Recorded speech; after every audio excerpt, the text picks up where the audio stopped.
in the United States. Sometimes I'm in Hungary, sometimes I'm going to be here in the USA in the future. So we're streaming from Eastern Daytime. Eastern Daylight Time, that's what it is. Eastern Daytime. Man, I'm just waking up here. Okay, so we're going to be playing 5+3 Fast Blitz against everybody who's willing to challenge me. So we've got 2.5 hours streaming from 10 a.m. till 12:30 EDT. Can't get used to saying that for some reason. So we got 2.5 hours, guys. Please challenge me to 5+3 casual. No other challenges, just casual 5+3. What's up, everyone? Welcome, Soltigo. I got a challenge from Niels Swint. Niels. Okay, working on my pronunciations of things. Last time he said it was alright. We got Niels and Tamale opening the challenges. Gotta make sure, Soltigo, don't let me accept any rated challenges. Now this is not like a weird opening stream or something like that. I just play whatever I feel like. Soltigo, what's up? Acerbate, good to see you. Niels, it's alright, let's try the Caro-Kann Gurganidze. I played this the other day. It's not an opening that's a regular part of my repertoire, but it's a kind of tough defensive system that I did attempt to play for a very brief period, some 20 years ago. I think I only played it in like a game or two. I realized it was too difficult, so there may have in fact been some games later. I remember playing a game or two in Budapest in 2004. Might have actually used the system. Tushar, what's up? So this is also what I play with knight f3. It's kind of a classical response. There are other like really aggressive ways where I can play like bishop c4. F4 obviously is like a main line.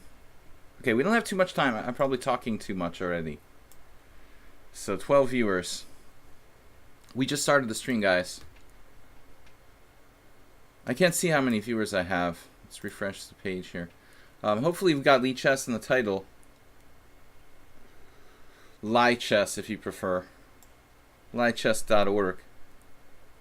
You're down to get crushed. I'm not warmed up, guys. I had a phone call, so I had to start the stream just a couple minutes late. Really important phone call I had to take. So that wasn't part of the agenda, but we're not too much late. We're about 5 minutes late getting started here. I'm going to be doing this Friday morning stream every week, 10 a.m. That's the way I do it in Hungary. I'm doing a 10 a.m. stream like most days when I'm in Europe. So at this point now, white has h3 is the move I think that's preferred for black. Bishop e2. So now we can try different stuff. Bishop g4 is obviously probably the main move. I'm wondering if white has knight e5 there effectively. Knight e5 is kind of creepy. Not sure I like that. Happens on knight e5. I guess I could just trade and play pawn takes pawn and knight f6. No, if knight e5, maybe it's not so bad. I can play like bishop takes, queen takes, knight f6. I don't know the theory here. The jet lag has worn off. Very funny. Tushar, you're taking the place of Bob today as being the kind of like, you know, joker. 7 in the morning to you, Acerbate. Exactly, Acerbate here. I hope you haven't been up all night.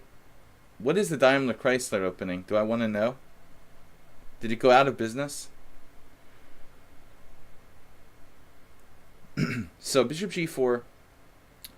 Here white could play pawn takes pawn, knight e5, bishop takes, queen takes, knight f6, queen b5 check. That's a little bit worrisome. So pawn takes pawn, knight e5, bishop takes e2, queen takes e2, knight c6, queen b5. I've never played this position to my recollection. I'm not sure that bishop g4 is even the right move. Maybe I'm supposed to play something waiting like knight h6. I can definitely play pawn takes pawn, but it's like kind of concession to trade.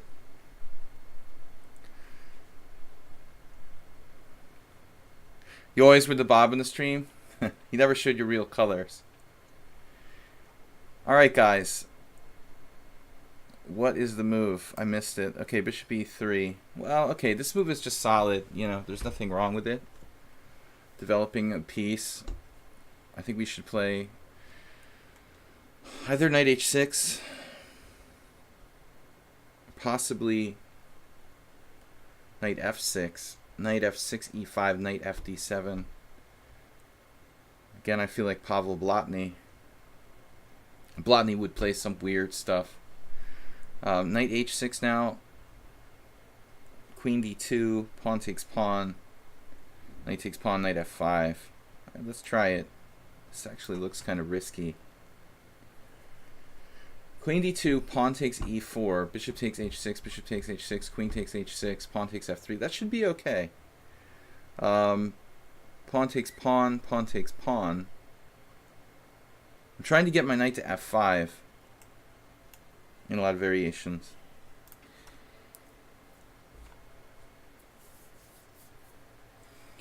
You can improve the stream by making a donation. Please do so via PayPal. Support the stream would be a better word. We try to improve as much as possible. If you guys have any suggestions to make the stream better, please feel free to let me know, or a moderator, Soltigo.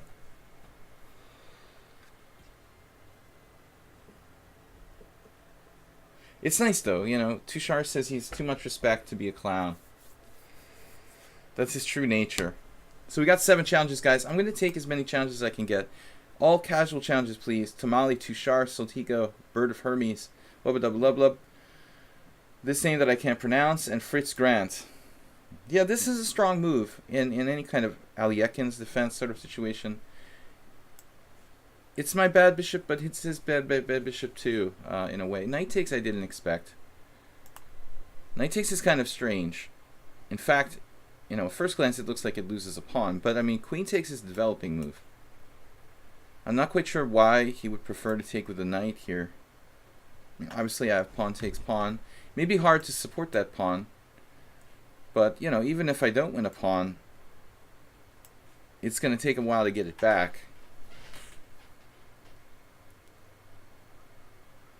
Knight g3, knight f5, knight takes e4, knight g3. Do you dare to play f5? It's a very, very materialistic approach to play something like f5 for black, but it might be good. There's a tactical sequence: f5, bishop takes h6, bishop takes h6, knight takes f5. Whew, that's brutal. Just to show you how much a little weakening can do, how much damage a little bit of weakening can do. f5 is like, our position gets decimated. So knight f5, also a bit dangerous, but probably not so much so. Like, for example, knight f5.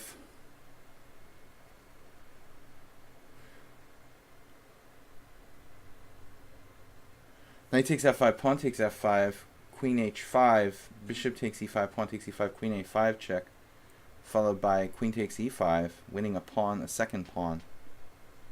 But White has some compensation there. Alright, I'm running out of time. This variation looks playable. Sorry you abandoned the Simul 2 weeks ago. You're on too much Xanax. Be careful with that, man. The Xanax, I've never taken Xanax, but I know similar stuff, and it's like very addictive. You have to be careful, you know. So if you do take some drugs like that, you have to be very, very careful to just take, you know, the dosage that you're prescribed. Dangerous stuff. All right, bishop takes f5, or sorry, knight takes f5, g takes f5. I mean, I know a lot about it because I studied psychology. I know about, you know, psychoactive drugs. A little bit, anyway. G takes f5. It's not like coffee. Coffee's much safer. It's not a prescription drug, you know. Caffeine is not a prescription drug. But Xanax, you know, it really serious stuff. All right, bishop takes e5 here. Double attack, I don't have a lot of choices. You could look at queen d5, but I don't like it after c4. Well, actually, queen d5, queen takes f5 is a bigger problem. So I'm going to go for this variation. You could castle, oddly enough. Castles. I could almost win a piece in some variations. Nah. This feels very materialistic. Castles, queen takes f5, like e6, I drop a pawn. Problem is if I lose the f5 pawn, I lose everything. Oh, he has bishop d2. Whoops. We missed something. We can't be playing queen takes. Oh, man. You missed bishop d2 there. Huge move, giving white the advantage. This is actually not bad as well. But not as good as bishop d2, because bishop d2 is more forcing. Now I can play something. e6. I don't know about my king getting stuck in the center here. But if he castles queenside, he drops his a2 pawn.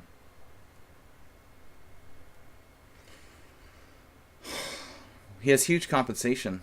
This is actually... I've not seen that. I'm not a psychologist, but I do have an undergrad degree in psychology. I did, you know, at least study something. So c3, e6. No, I was too involved in chess to go to master's, you know, get my master's degree or anything like that. Unfortunately, chess derailed my education. c3, e6. Has anyone here seen Twilight Emporium? What is that exactly?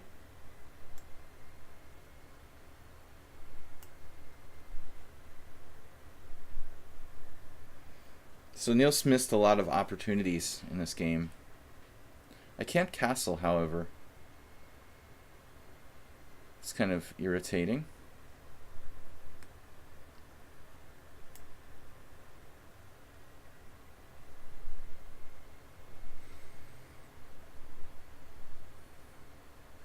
Rook d8. Can I do that?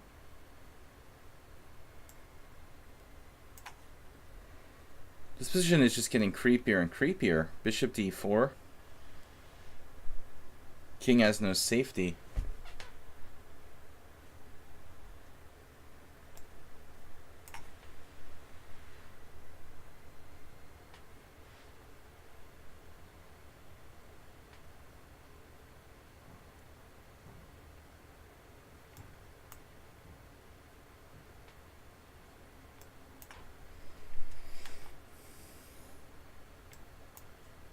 All right, man. Tough game. I think he was like better. Ooh. I don't like this. I didn't like this position. Even bishop g4 might be a mistake. The most commonly played move, but not necessarily the best move. You know, this is what I was thinking here. If you look here, I mean, it's like, oh yeah, you typically play bishop g4, but look at Stockfish. It doesn't like bishop g4 as the best move. I'm absolutely unsure. Knight takes e2 is a mouse slip. Yeah, that's really sketchy. It's a board game. Alright, so we're playing Tamale now. I want to play different stuff, not always like knight f3, g3. We don't want to make too sharp board. Anyway, guys, thanks for subscribing. I do this 10 a.m. stream to kind of like do a stream that's really like for the European viewers. That's why I'm doing this morning stream. Of course, queen takes e2 was better. That was Niels Swint. Niels. Trying to get pronunciations right. I'm just waking up, guys. I've been awake for like over 2 hours, but sort of psychically awake, you know what I mean? My brain wasn't functioning. I was just like walking around like a zombie with just one small cup of coffee for the last 2 hours. I probably need more. Luckily, coffee is not a prescription drug. I needed a second one. So knight c3 here, I'm going to play like the old school bishop g5. You're looking for a good book on what kind of endgame? Yeah, I've been awake since 8 o'clock, but it's 10 now. I just don't feel like my brain is there. Brain fog is what they call it. I get a lot of brain fog.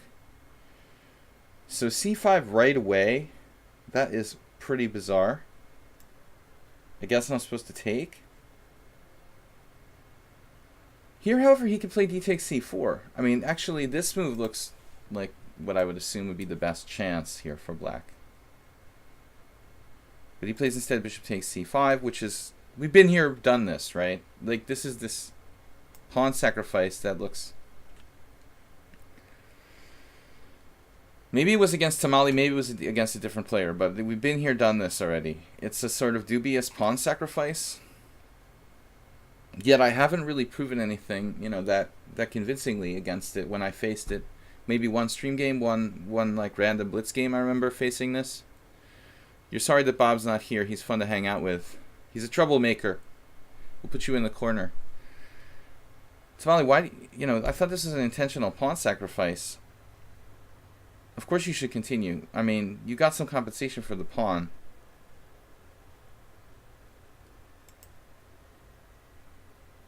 We'll give him one take back.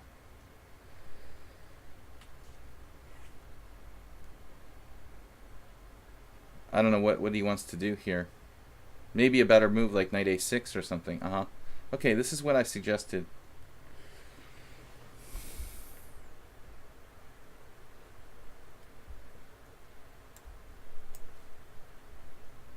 Now we can't hang on to this pawn, but we could profit from our developmental advantage, perhaps. Doesn't look like a whole lot, though.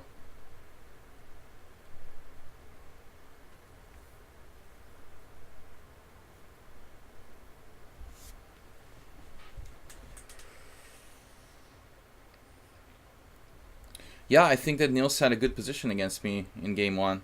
And again, I really attribute it going back to even the early move bishop g4, which surprisingly, as you can see, as I displayed there, being the main move according to the lichess database doesn't make it the best move. I think that already black is slightly worse, but maybe the whole Gurgenidze Caro-Kann is just a kind of lame opening for black, basically.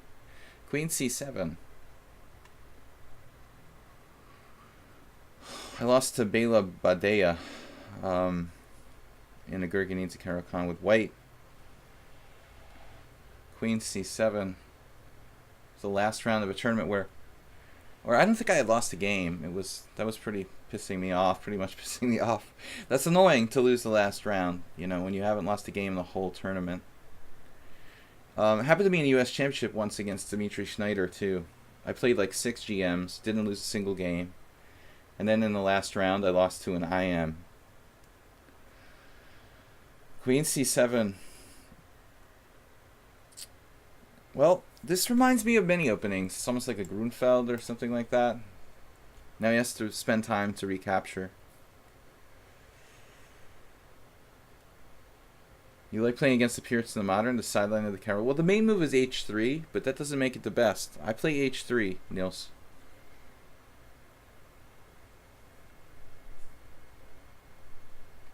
Rook c1, just kind of a general move. The c5, man. What would Capablanca do? Maybe I'm supposed to take on f6. That doesn't feel right either, though, for white. Wow, okay. Provocative move. Rook d8. Let's put the queen on the most natural square. Wait, that's just a microscopic advantage. Creative play by Tamale. 1380. I think he's pretty good. The strongest chess player in Antarctica. Probably not, actually. Very popular. The choice of Antarctica. I think this International Space Station, I mentioned that last time. That should definitely be an option.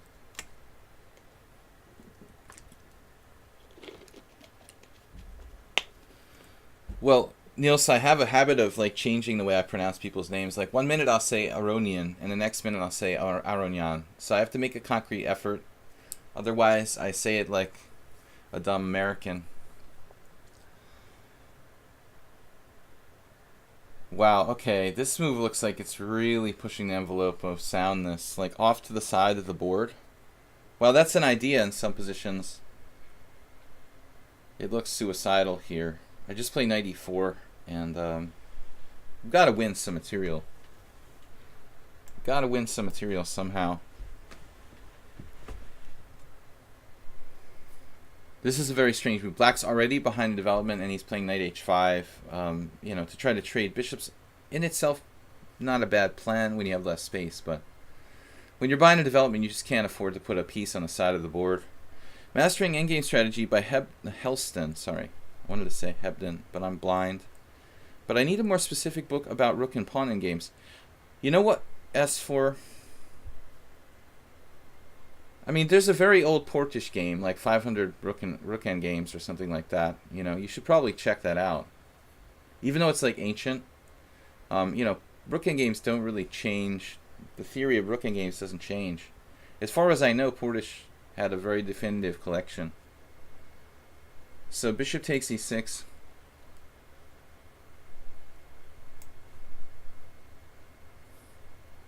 Tushar is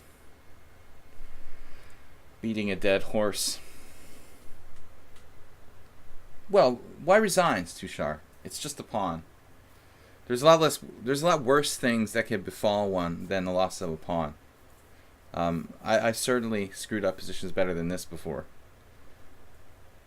So I disagree that it's bishop takes e6 resigns. It's bishop takes e6 and another pawn bites the dust. But truthfully, that's hardly the worst thing that can happen. Unless I have another combo with bishop takes f7 or something. I don't have a direct win. So it's not resigns. Knight c6, even a pawn up at the grandmaster level is not that easy to convert.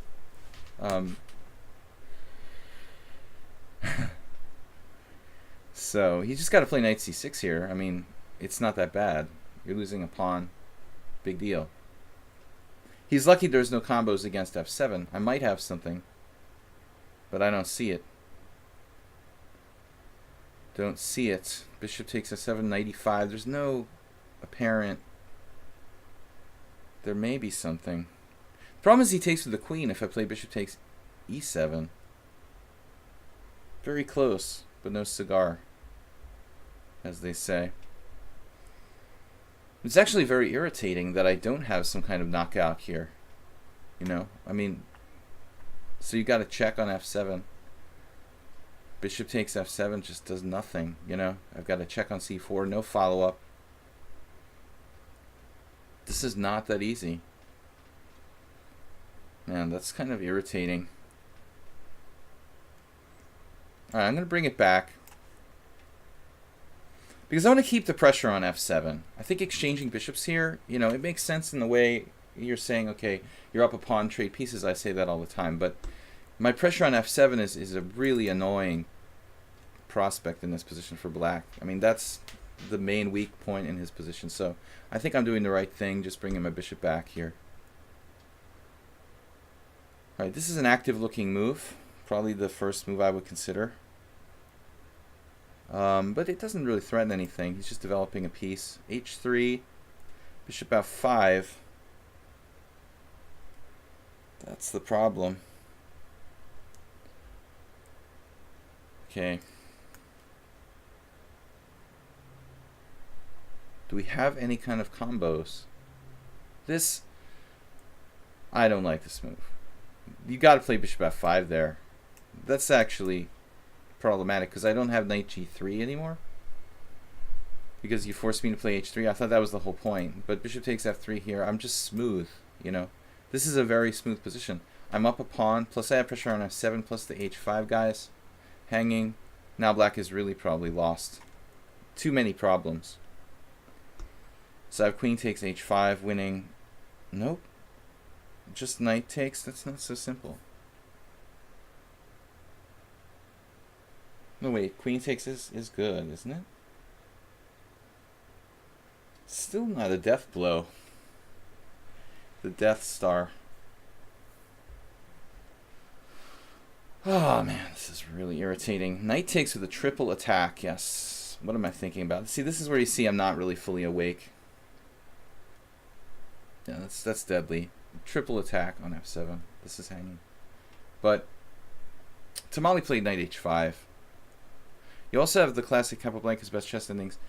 Yeah, I mean that book is pretty simplified. It's really simplified. I mean, a very simple book. You're too advanced for that, I would say.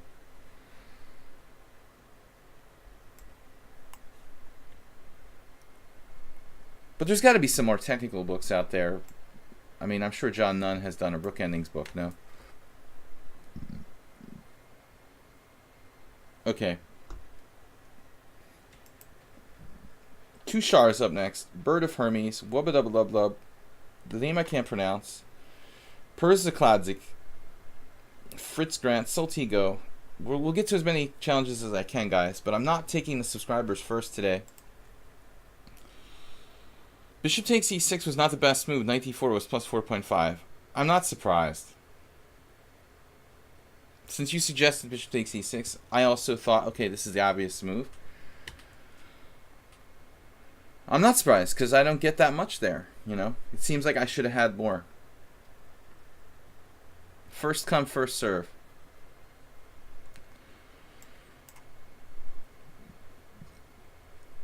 So, Tushar now. What's up, guys? International Master William Paschall. We're just doing 5+3 challenges against whoever shows up to the stream, basically.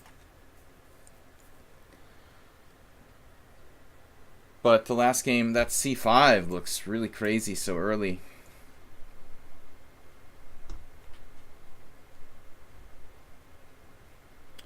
Okay. Tushar Kamde playing the Marshal before against me. Do we want to allow a Marshal? Tushar, did you play the Berlin defense or something earlier? Was it just my imagination? We haven't played that much lately. Since I've been here in the United States, my stream is kind of late for Tushar. Just gonna play an anti-Marshal. Anti.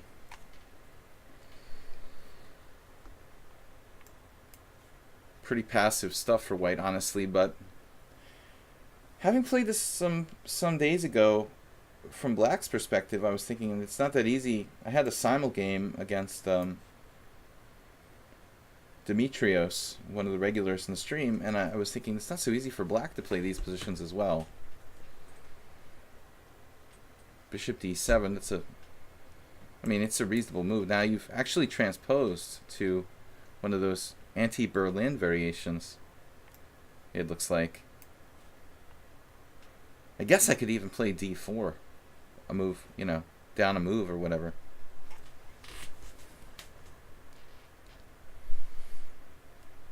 This definitely feels wrong for black. Definitely feels wrong.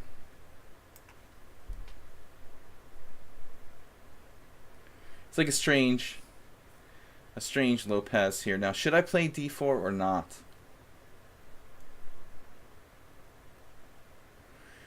Well, we got a cheer from Acerbate. Acerbate doing 150 bits. Thank you so much for activating a football giveaway. So, World Cup final coming up. d4 or not to d4? That is the question. Acerbate, thank you for your generosity. Acerbate leading the bits donations this week. 451. Merle Dixon with 301. Spectacular Camel 143. Every little bit counts. Get it? Bit. Percy Hepworth and Saul. So knight c6. Now what do we do? I'm focusing on d5.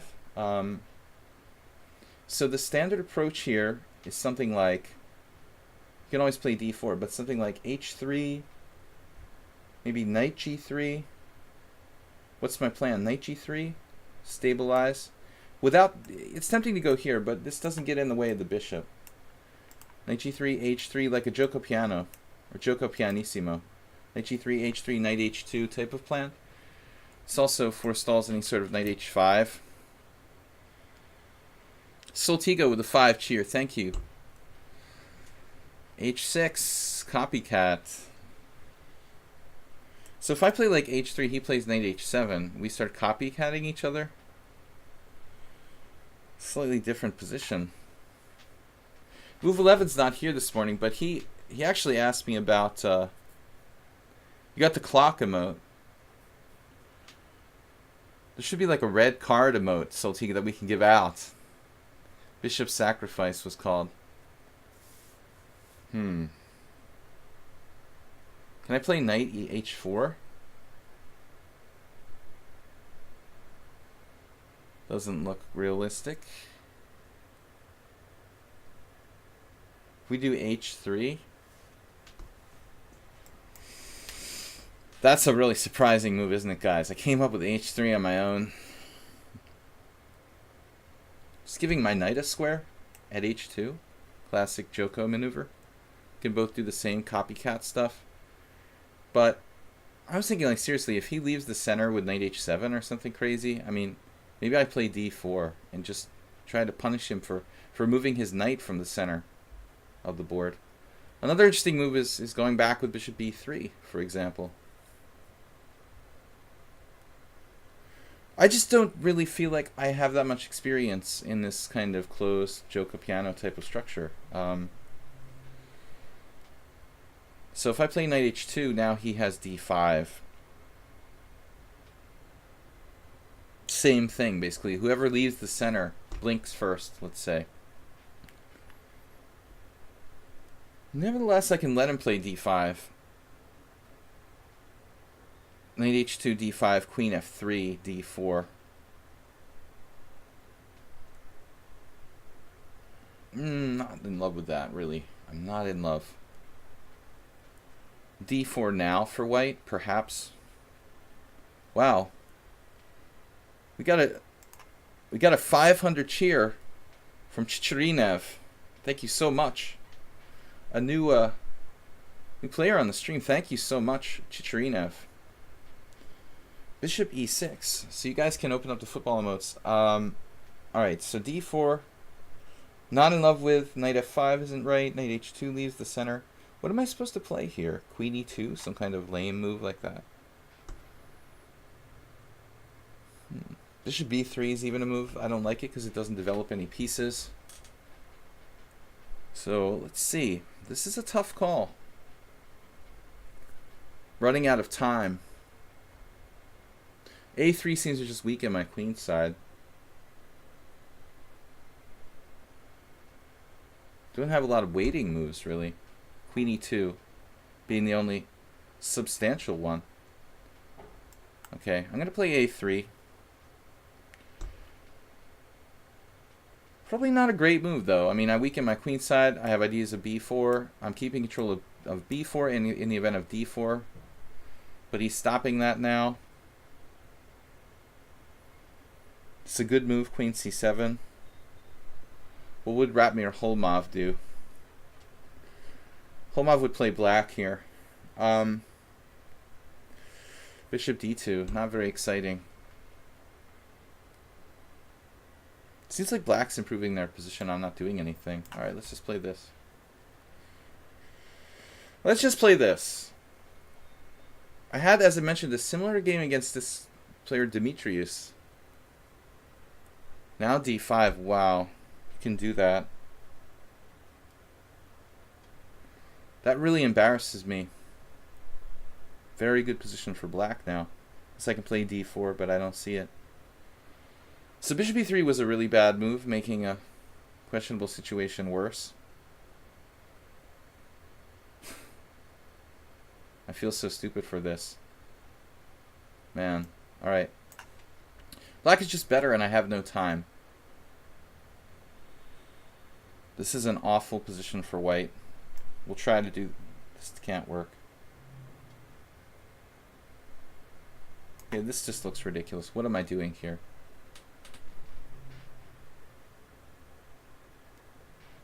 He's got 3 minutes. He's played this like insanely perfectly. What did I do wrong?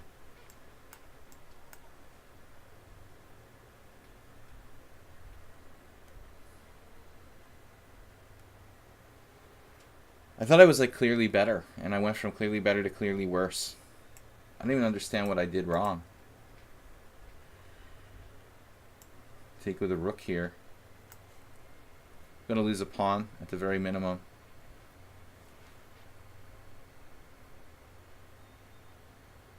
Great game by black. No idea what I did wrong.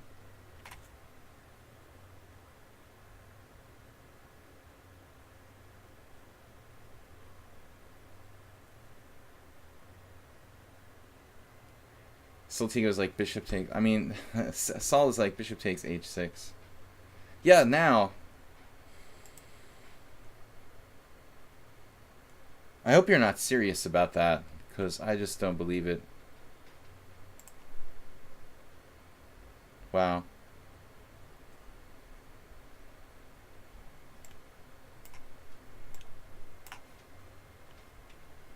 I'm just going to sack the exchange and roll the dice here.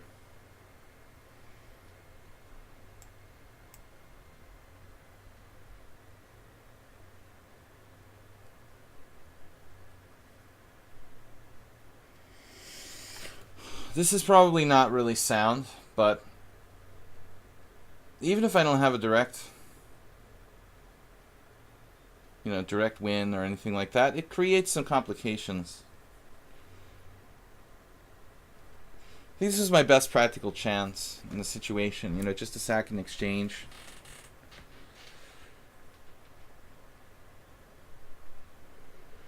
Totally misplayed the opening. Thanks again, Chicharina and Acerbe, for the donations today, guys.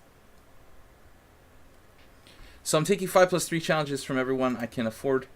Wubba-dubba-lub-lub. Okay, now what's up? Check, check. And he can't really...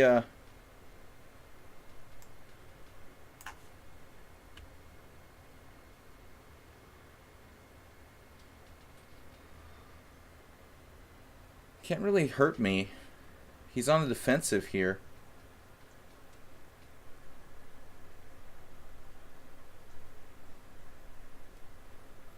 I have no idea if this is my best move.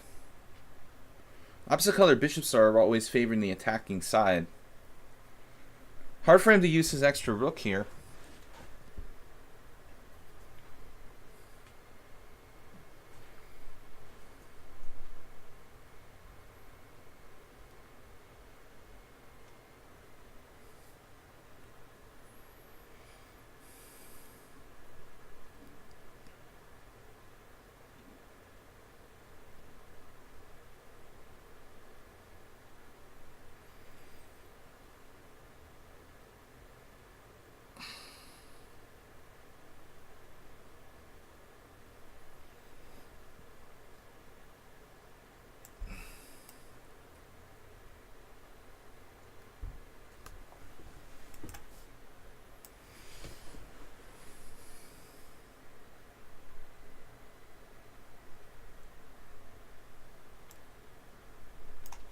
Got to be very careful.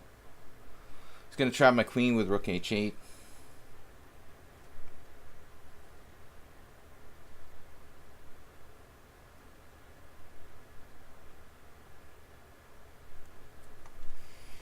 Nearly lost here.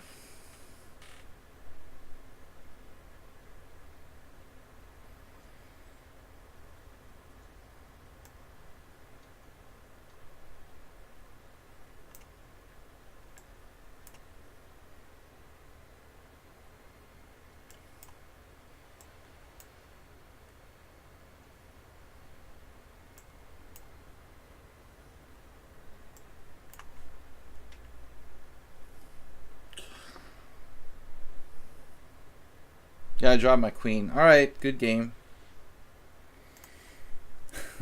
It was greedy to play for a win there. I guess I just have to take the draw. So, it's only a draw. No, apparently I'm better after queen takes h6. Okay, I dropped my queen. Oh man, your favorite move. Saul. Just forgot my queen was hanging. Alright, queen d4 check. Yeah, of course I'm too pessimistic. I mean, all great players are pessimistic. Especially when you're playing strong players. Just forgot my queen was hanging. Queen d4 check. There's no easy win here, though. I was looking for a knockout blow. And I'm thinking, oh yeah, it's easy, just rook d1, but forgot my queen is hanging. So I have to play this. Basically like a waiting move, and I'm clearly better. Alright, but anyway, I had a terrible position, honestly. After d5... black is better. I was totally on the defensive. And this is like really bad for me. I don't know what Saul was talking about with bishop takes h6. That's realistic. So here the computer actually thinks I'm better. I thought I was like toast. This exchange sacrifice was actually really strong.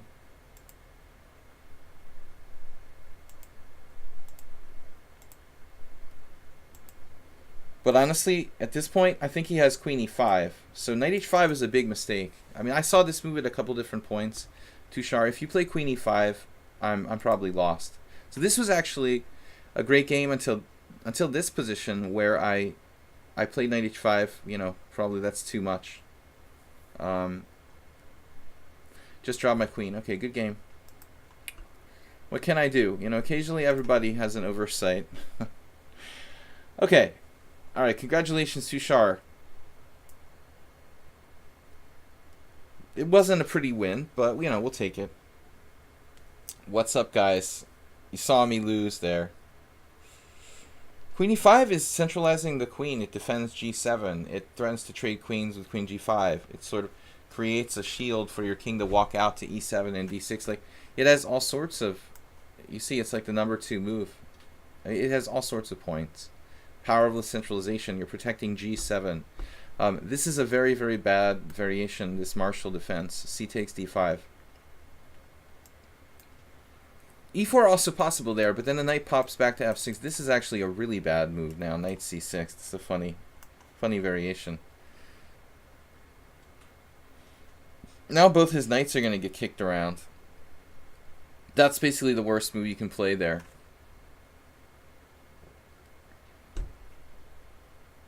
Right now, d5, knight b8. Black is kind of threatening to play bishop to g4 here. I'm thinking, what is my follow-up if I play d5?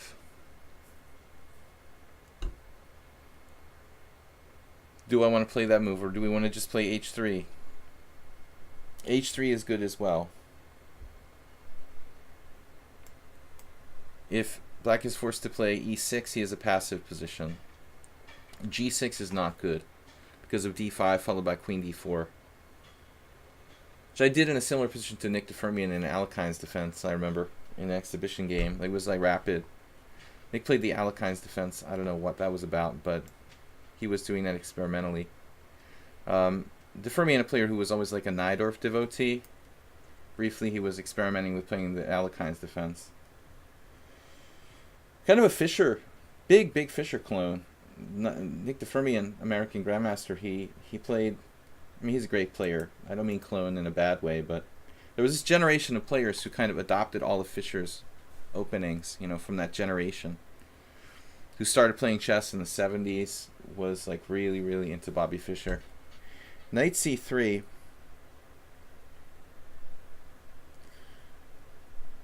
Queen was also undefended on c7. I mean, it's just about centralization, but in that particular position, Tushar, I think obviously g7, f6, you know, benefit from protection. I'm threatening to like get you there. Yeah,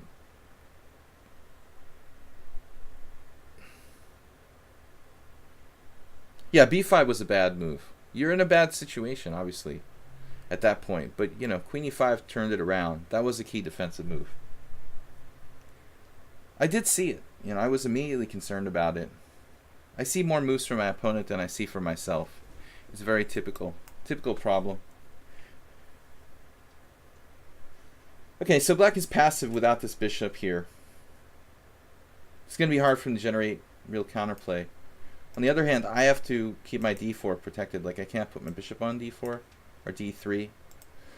I guess I could, but once he castles, I need to have d4 protected. So we go here. f5 is a break. It's very, very risky for black. I did have a game like this against someone. I don't think it was Wubba It was somebody else. We had like castles, and then bishop e2, f5, pawn takes f5, rook takes f5, something like that.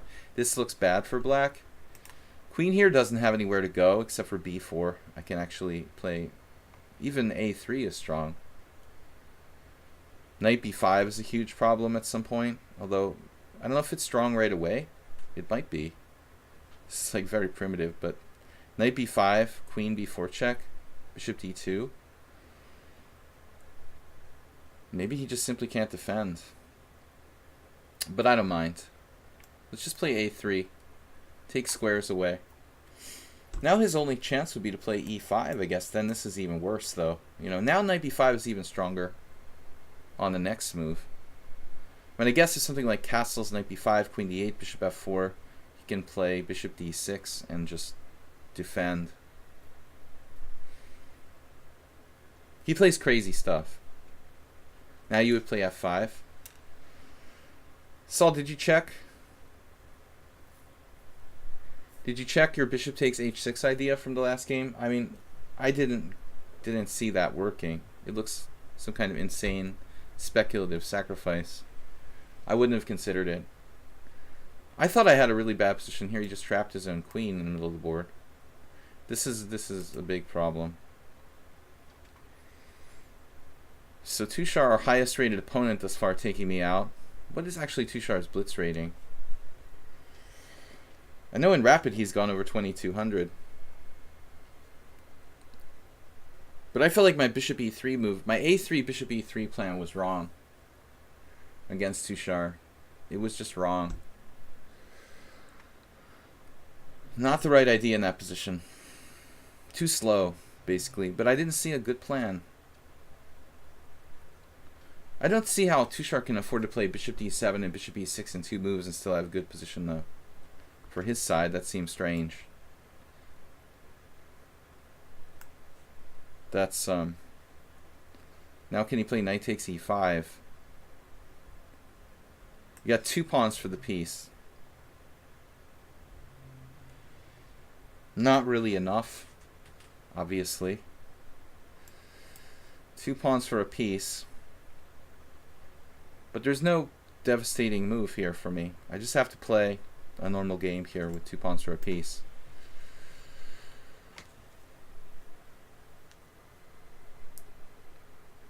You're relatively fast, Tushar. I mean, I would think you'd be good at blitz because look, you know, you get a time advantage in the opening oftentimes. You could just do that in blitz. You would win by nature of the clock. And you're pretty sharp tactically, which is, I think, the most important, probably the most important skill for blitz. I mean, strategy goes so far, but I think that strategic understanding is going to be more valuable in longer time controls than in shorter time controls. I can't play closed position in blitz really well because I don't have enough time to work out all the issues. So, wubba-dub-dub-lub, just like totally lost here. He might have one last kind of trick there with queen g6 and bishop takes h3, but no time for that. So now he loses a rook. I can't believe I dropped my queen. Well, I can believe it actually, because I'm still feeling like brain fog. Okay, guys, I'm going to take as many challenges as we can get. It's 11 o'clock here. We're going to stream for another hour and a half. Perzakladzik. So we had a donation from Chicharinev. And I wanted to know if Chicharinev was a player who was actually playing, you know, wanted to play in the stream, or if it was just a viewer. So c5. Thanks so much, guys, for donating. Chicharinev, Asterbait, Merle Dixon, you guys helping to support the stream. Thank you so much. Normally I play knight to c3. But I thought we'll mix it up a little bit here. I'm going to end up playing that move in 90% of cases anyway. Does give him a better hedgehog, though. You got to admit. I also like to play the hedgehog with black. The question is, does black play e6 or g6 here? Both lines are interesting. I've always played e6 myself. Yeah, so JCS says I played Tushar in 3-0. He always had a time edge. I'm not a slow player. I'm surprised his blitz is sub 2000. I think it's psychological. But I'm not gonna argue with Tushar, try to tell him to play more fast blitz. I'm always telling people to play slower chess, take their time. You know, I'm not going to encourage people to play faster.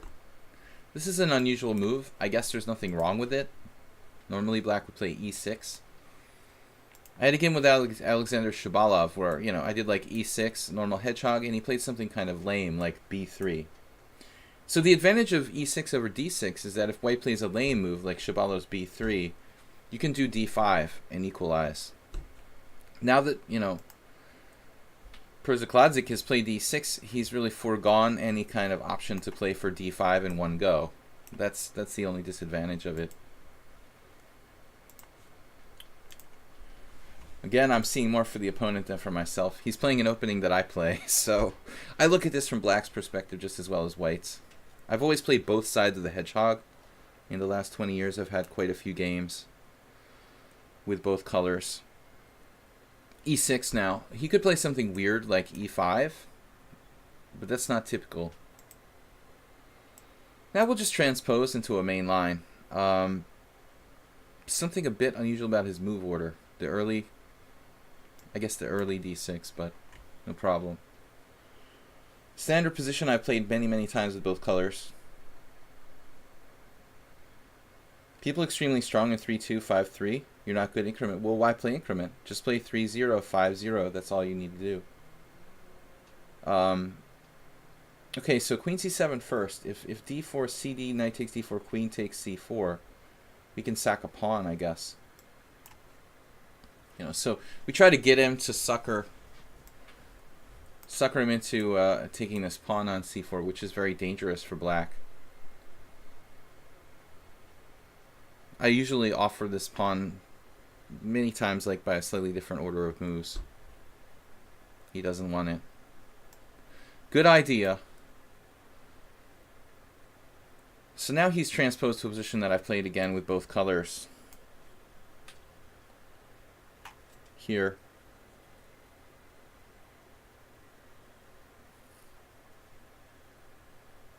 The rook c8 in this particular position. I'm not sure if it's better to play castles.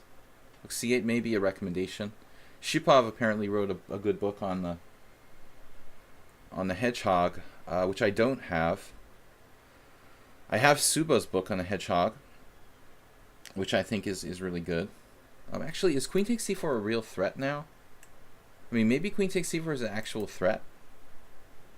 Alright, we'll play b3 and regard this as an actual threat. I'm not sure if he can actually take it or not. Now f4. Book position. I'd probably play this with black. Now queen b8 or rook fe8. Pretty sophisticated opening. 1700. But again, if you've got Shipov's book on the hedgehog, if you have the Suba book, Suba's book is a little bit hard to read because he tends to write disorganized books. He's like a mad genius of the chess authoring. Now if g4, wait, do I have e5 or some trick like that? Not yet. I'm threatening it if I play bishop f2. We're still in theory here.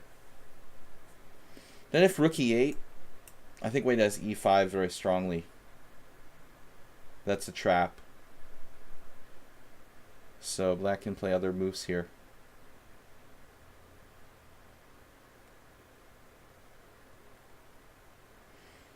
I had a game with Karsten Volke. This is a German IM. I'm thinking like this is the position he was talking about. e5, take, take.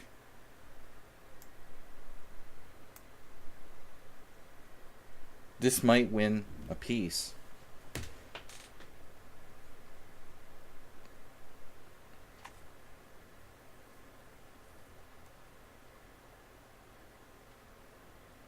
Like he's supposed to play a g6 maybe instead of rook e8. Again, I haven't seen the Shipov book. Maybe even queen a8. Knight c5 is a move. But this looks like it's just a trap.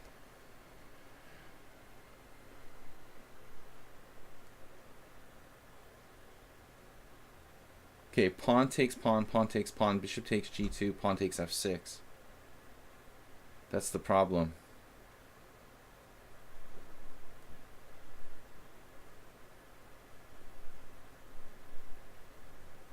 If he tries anything tricky like, you know, that, I have like knight d5. If he tries to play like queen a8 or something, it's a funny thing. For example, like queen a8, pawn takes e7, bishop h1, I can play like knight to d5, just cut him off. So he just basically drop material here.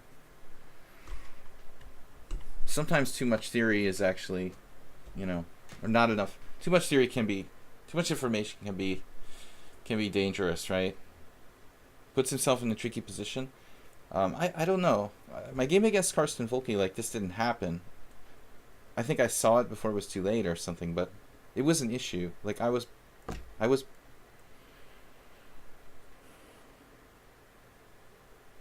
black, I'm pretty sure. He was with the white pieces, this kind of line. But I didn't lose, so I couldn't have fallen for the trap. But I remember him showing it to me in analysis after the game, like it could have happened, or possible, you know, there was a very similar position. But I think now he have another case where here black has, what, a pawn for a piece.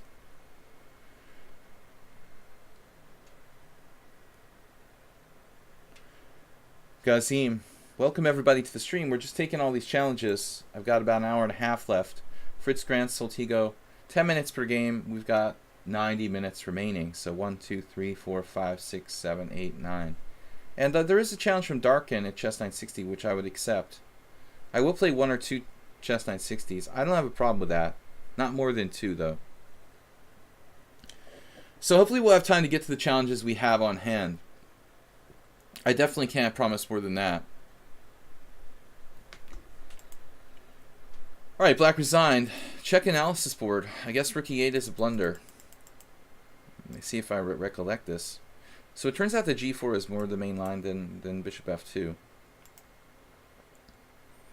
Yeah, so queen a8 is, I think, the Shipov's suggestion, if I'm not mistaken. Dora Bali, foaming.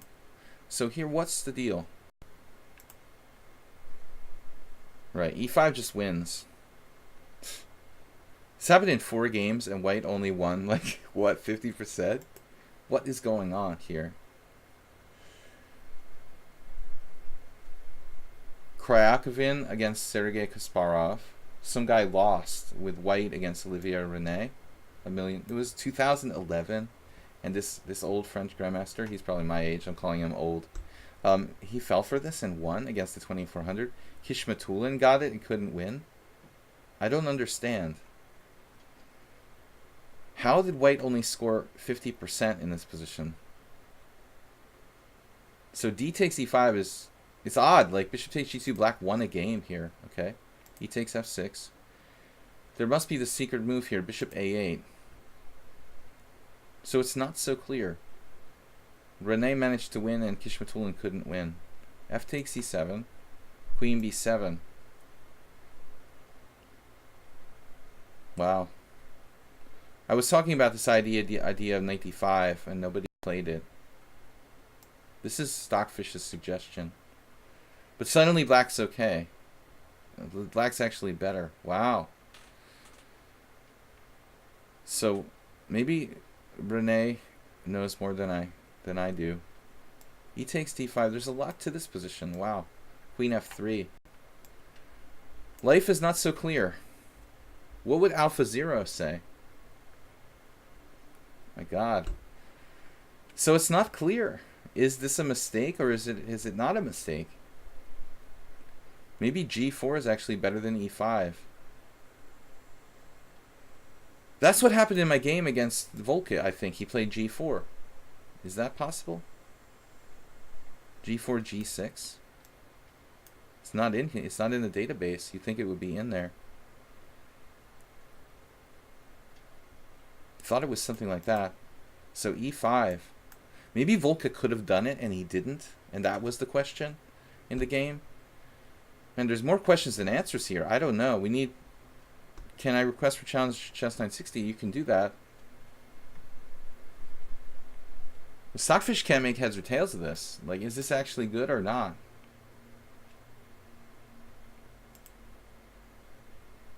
So this is apparently the best move. But he has to play bishop a8. Man, oh man. And this is the secret Olivier René variation. And this guy lost. And not an old game. Wow, queen f3. Okay, Kishmatulin played knight f3, which is the same thing.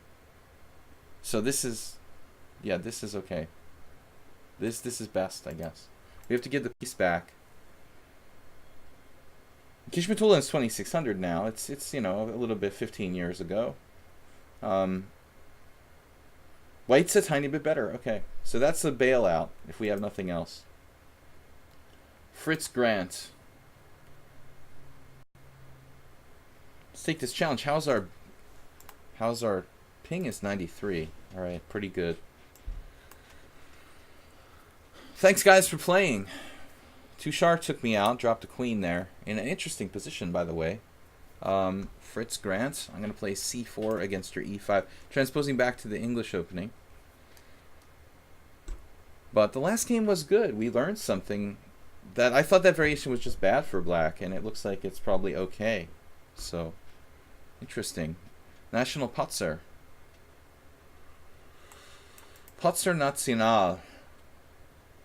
Let's try something different. Knight f3. I want to avoid those stupid reverse dragon variations. Yeah, Tushar, but I mean, I think you outplayed me in the opening. That bothers me more than the fact that I dropped my queen. I felt like I messed up the opening, which kind of irritates me. I felt like you you outplayed me in the late opening. That was getting in d5 was really worse than dropping my queen. I mean, it turns out my position was okay based on tactics that I didn't see, you know. But I don't really think that's okay. You know, getting lucky is not enough. You have to actually know what you're doing. I mean, I'm just lucky that I had this exchange sacrifice. I didn't plan it in advance. You know, I was like, I played bishop e3. I missed, like, you could even play d5. It's really crazy. Yeah, no, you need experience, and you're experienced in that Roy Lopez. Your best games against me, some of your best games have been definitely in that variation. So Fritz Grant, we had a lesson with, not Fritz Grant, another player recently, and they were asking me to explain to them how to play the black side of Fianchetto King's Indian. And that's really important. Like, there are two main lines with knight c6 and knight bd7. And this rook b8 looks like an interesting idea. Typically, you'd see the like a6 first rather than rook b8. The only difference could be that I could play knight b5 in some position. The same idea, just in different order of moves. Rook b8, a6, or a6, rook b8. He would take away the knight b5. I could go here. Say I play knight b5 now. I'm double attacking two pawns. Is that a problem for black?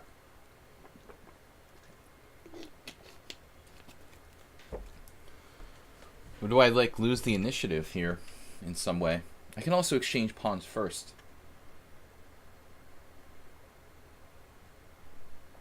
All right, I'm gonna be principled.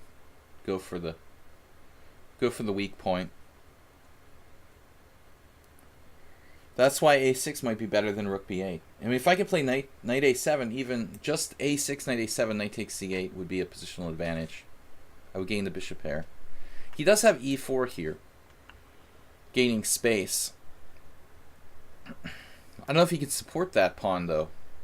Yeah, that's probably a disaster. e4, knight g5. It actually gets worse. Never mind. So something weird like knight b6, knight takes a7, bishop f5, queen b3. White is up a pawn. What did I say? Knight b6, knight takes a7, bishop f5, queen b3. Not so clear because, yeah, queen b3. Because his knight on b6. He can't play c6, queen takes b6. How about knight b6, knight takes a7. What are we going to do? Bishop f5. No, this doesn't look good for black. Try knight e3 instead of knight g3. That's probably a move, Tushar. We probably have multiple plans for white there. But I usually don't play the anti-martial. That's the thing. I'm just on my own. I think this, as I said, makes black's position worse rather than better. Now, not only is he in danger of losing those pawns, but he's in danger of losing this pawn as well, which is actually more important. Except he has this. This isn't really enough, though, for him. Tricky move, but I'm going to get that bishop on c8. He's going to be a pawn down. And he supports his center, at least. So, I mean, he has some justification, but I also have, like, bishop f4. Not sure if that's even a good move, honestly. Liable to be attacked later on. Take first, knight takes d5. Then his center has no support. Alright. By doing it this way, I'm setting up stuff with bishop f4, bishop d6. I've got to make sure I have an actual plan connected to this. I'm not just making random moves. Bishop f4, knight b5. Not that strong.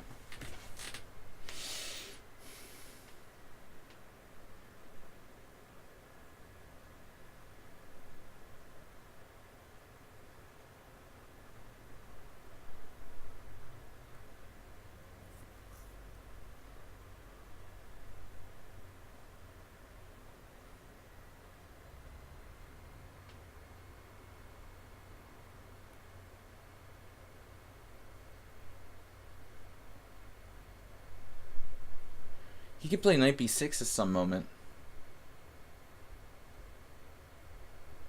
Bishop f4, rook a8. Let's just play this. I don't know. I don't have enough time here.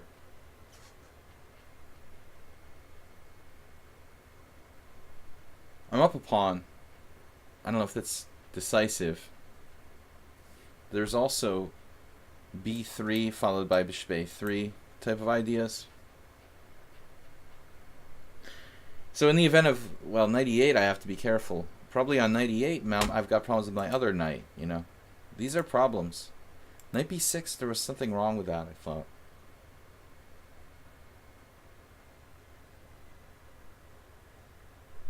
Right, I can play bishop f4 now and bishop d6. Is it enough, though?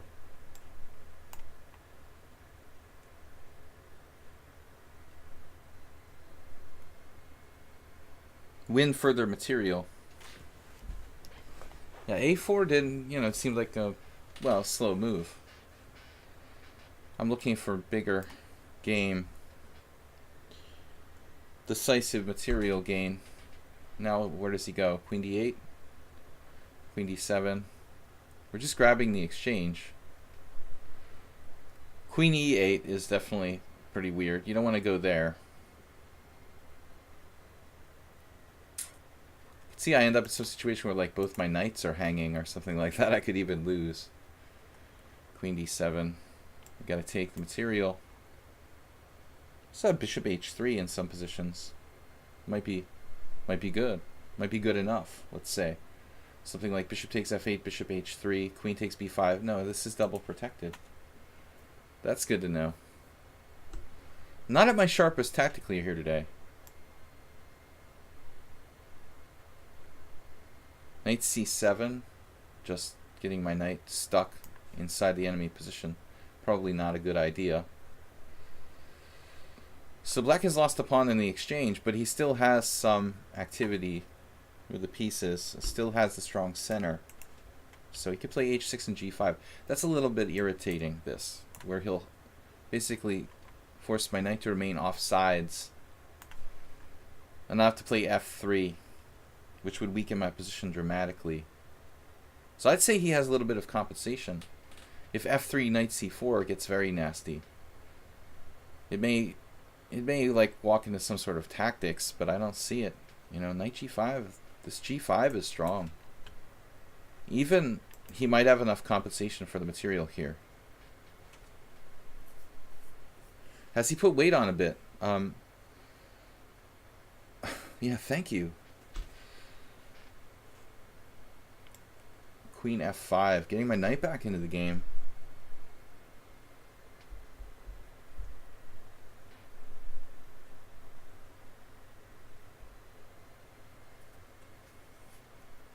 No, f3's probably trouble again because of a knight c4. Man, this is problematic.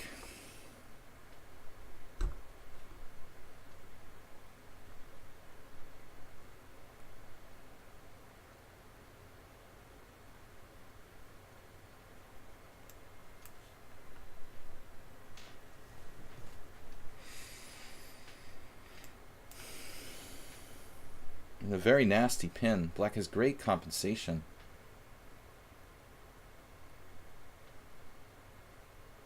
What if I played a queen f4 trying to trade queens? Very strong compensation by black. This is a good move. Queen e6 played quickly.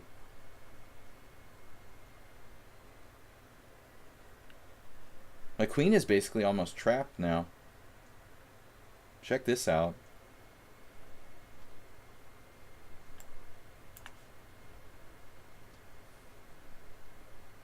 It's almost suicidal. He's got an exchange and a pawn down. But this is a terrible move. I mean, you win back a pawn, but you give up all your pressure doing that. This was a really big cop-out, playing bishop takes c3.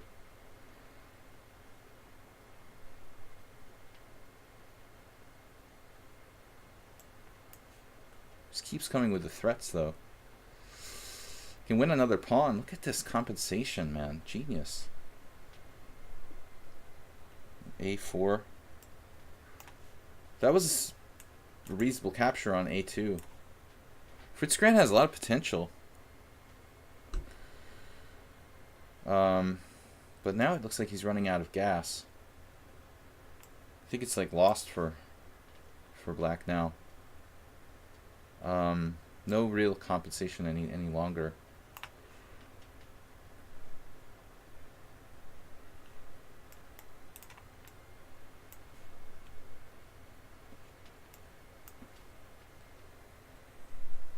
He had lots of chances, though.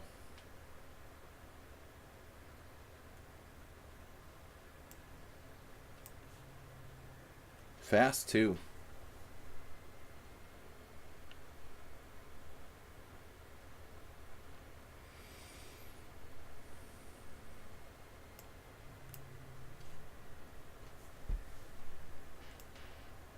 Trying to take control of the position. He's down with all kinds of menacing fast moves.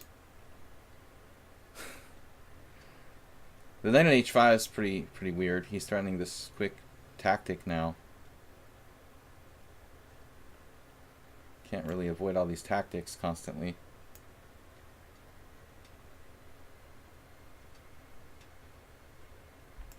Consolidating. Just dropped a rook. I would say black had really good comp.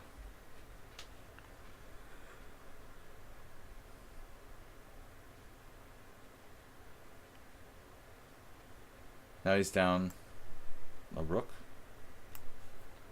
for nothing. Nothing, honey. You got a negative rook and an exchange. That's a bit much. So he's not giving up, but I'm gonna I'm gonna kill what's remaining here in this position. Yeah, that's just another trade. Nothing to do. One last cheapo here with queen h5. But let's see if he was maybe even better at some point.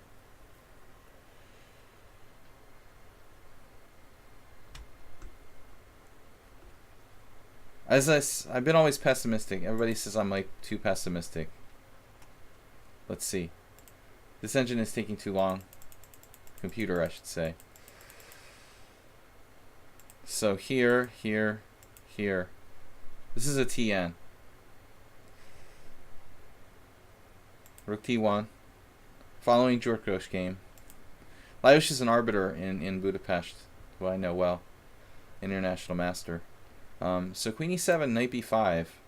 Best is knight b6. Plays this. This is interesting. He has some sort of compensation. CD. So I played knight b5 first. He plays here. Now the computer found queen c5, but this just winning the exchange thing. Yeah, the engine said he was never okay, but I was really concerned. This was the best his position got at this point. After queen f4. I thought he should have played g5. like the previous move. Like right here. Shutting me down. But the engine is not afraid. Okay, guys. I'm going to take as many challenges as I can here. Our moderator's challenging me 5+3. Got a little over an hour to play, so I'm probably going to play 6 or 7 games. What does little guidance mean? I don't know. What context are you talking about? Seems like I'm white every game. Is it just my imagination? Thanks for joining us on the stream. Thanks, Chicharina, for the bit donation today. Just taking all challengers at 5+3. The Panda. Soltigo obviously wants to meet the Panda. My co-host, the Chess Panda. P-A-W-N-D-A. Hey. What are you doing, man? What is H5? It's a great move. Nice job, Soltigo. My favorite move. Good luck, man. That's Chess Panda. Yes. H5 just randomly, man. That is weird, dude. The Chess Panda, you know, I could see playing G3 H5 where you have some reason to play H5, but just playing the lobster like that, that's no respect, man. No respect. The Scandinavian with H5.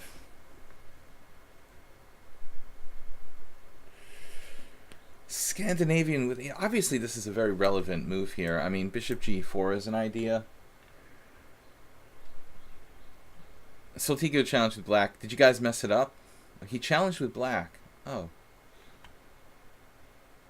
Want to keep my extra pawn? Spectacular Camel's here.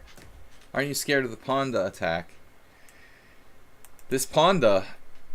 Yeah, Soltigo's gone crazy now. Alright. Now settle down now.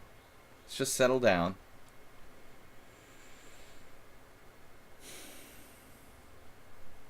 I mean, I can play B3, but it's very, very weakening.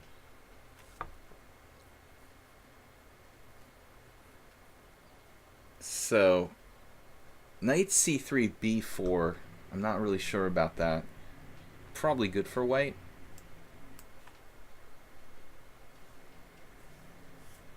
Soltigo specialist in getting crazy positions.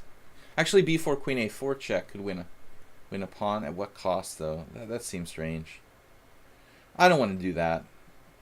I like the way he's playing, but I don't like H5. Like, this type of Knight F6 Scandinavian, it's all cool, but I don't like the H5. The H5 is going to cause him long-term problems. Overall, you know, the type of play like we see here, this is like not that unrealistic, but H5, come on. I mean, that move is irrelevant, absolutely. Pawn to challenge with black. I don't see the pawn to challenging. Chicharina is challenging. Chicharine donated to the stream. I'm going to play until Chicharine, at least. Please support the stream, guys. Either with a bits donation or a PayPal donation if you can afford it. Much appreciated. Check out the YouTube channel, Video Chess Training on YouTube. We upload all the streams there. Thanks, Spectacular Camel, for this 5 bits donation. H5 does gain space. Now we have the E6, D6. The E6, D6. Right. Doesn't really do anything, this move, does it? Just give away my, like, the key cog in my position here on D5. Chess is easy. We should develop the pieces. That's the best thing to do here.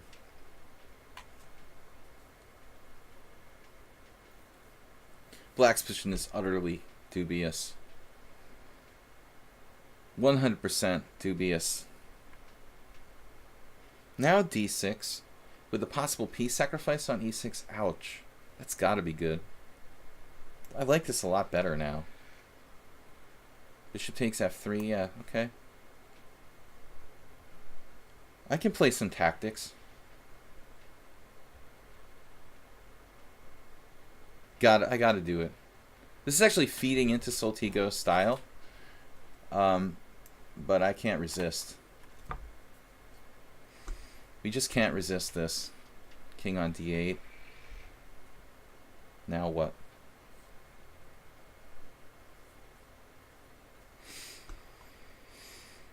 My inclination to look at knight b5.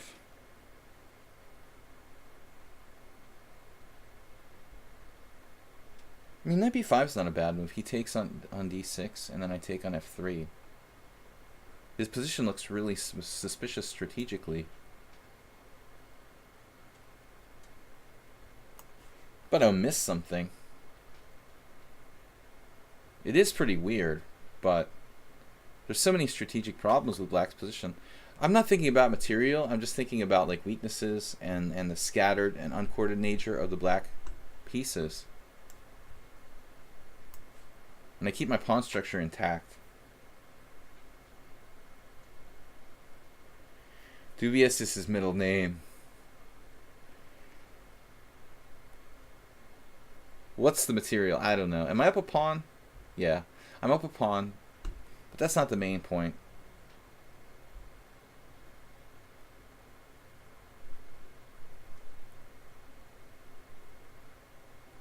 Yeah, now he's freeing the f8 square for his rook, which is going to be a problem. And d5 allows knight e5. So I have to think here. Speaking of coordination, I've got to be a little bit cautious as to my coordination as well.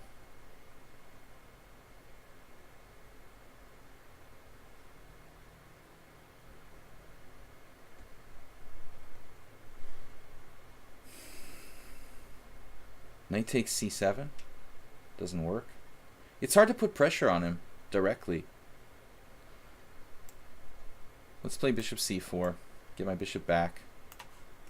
I don't like it on f7. I mean, it's just prone to being attacked. My knight's hanging on b5. My bishop's out there on f7. Criticizing his coordination, but my coordination is an issue here too. Queen c6. I don't like rook b8 type of stuff. But this move is ridiculous. He's trying to play knight and rook f8 and knight f2.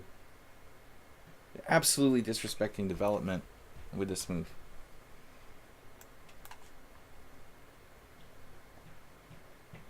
Of course, what do you want him to do? You know, rook f8 I like better. He'll play that now. We're just coming back. But we've got a hard time getting at his king. I mean, if I can't pull the knight back through here. Of course, he's got to watch out for knight takes a7. Actually, the queen c6 wasn't such a ridiculous move. But I want to get my knight to c6. That's like the death blow. If I get my knight on c6 or e6, either through a7 or through d4, black is done. You know? Queen is patrolling this diagonal. It's pretty annoying for black. You know, I have to worry about that. Now, what's up?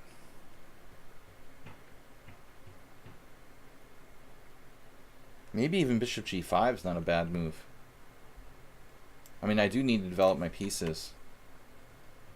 And I wouldn't mind playing like bishop takes e7 check and drawing his king out into the center. Normally this exchange I wouldn't want to make, but in this situation, queen c6 is a line, huh? Not a developing move, my friends. We've got other pieces that need to get into the game. Trying to play with just a couple of pieces is a recipe for disaster. I want to mobilize all the pieces. Now this rook f8 move. Threatening devastating discoveries like knight takes h2.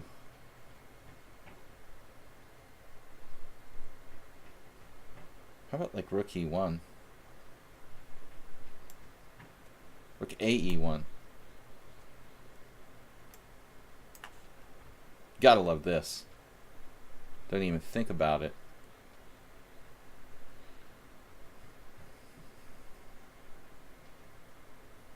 All my pieces are in the game. Did I miss knight takes c7 last move? I'm afraid I might have. No, I'm only threatening it now. Alright. That's a nasty. This.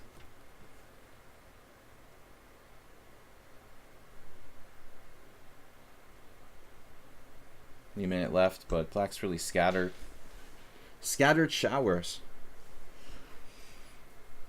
There is bishop e6, which is also... That probably doesn't do anything. He has queen b8 as a defense. He's lost here. He got a pretty dubious stuff, man. Ponda's disappointed. He's like sulking in the corner. The chess Ponda.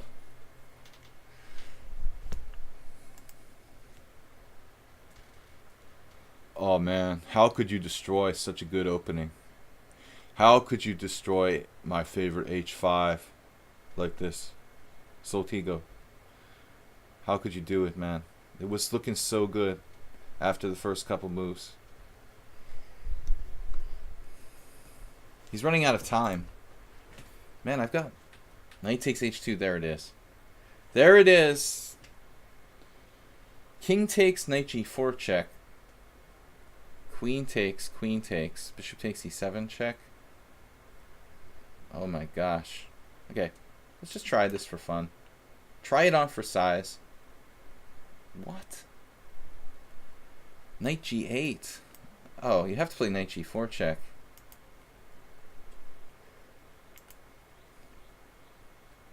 At least try knight g4 check. The computer wants to play king g1. That's funny. I thought I can also do this though. This isn't quite as good.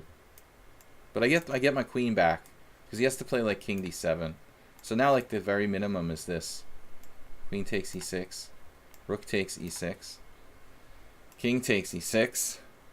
Knight takes c7 check. King takes e7. What? Wait. Did I have something better? Oh, I take his rook. Okay, simply up a piece. Never mind. Alright, guys. That was entertaining. Like a little bit of an entertaining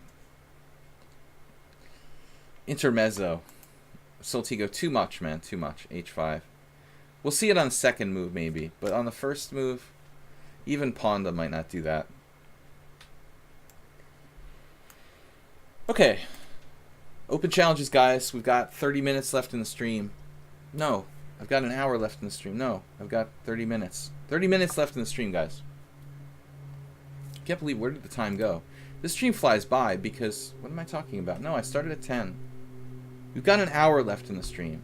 I'm sorry. We've got an hour left in the stream. I thought it was not flying by that fast. I'm streaming from 10 to 12:30.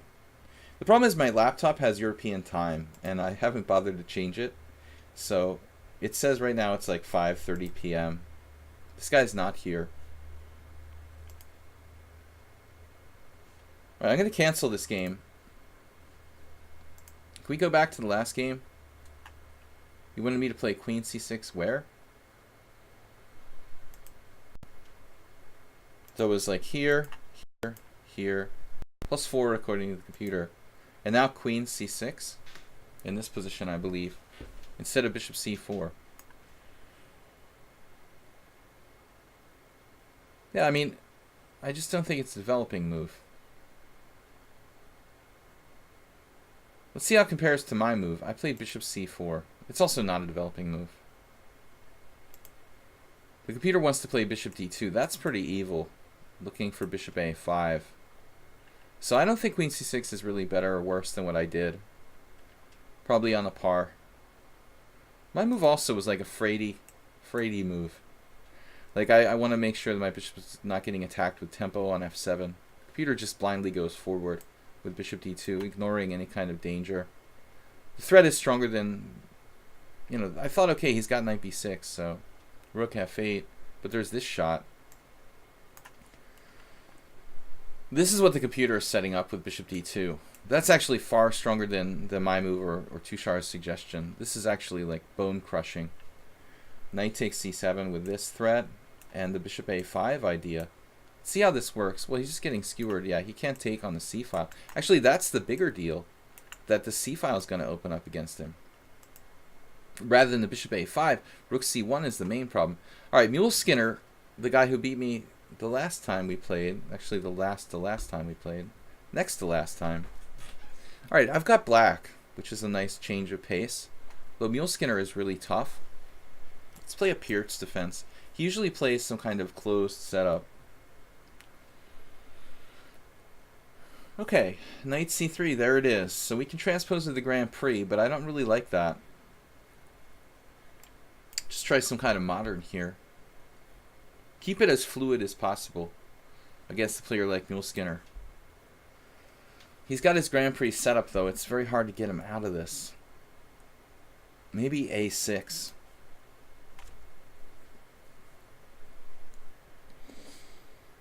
Take the sting out of both bishop b5 and bishop c4. Wow, I love this move, actually.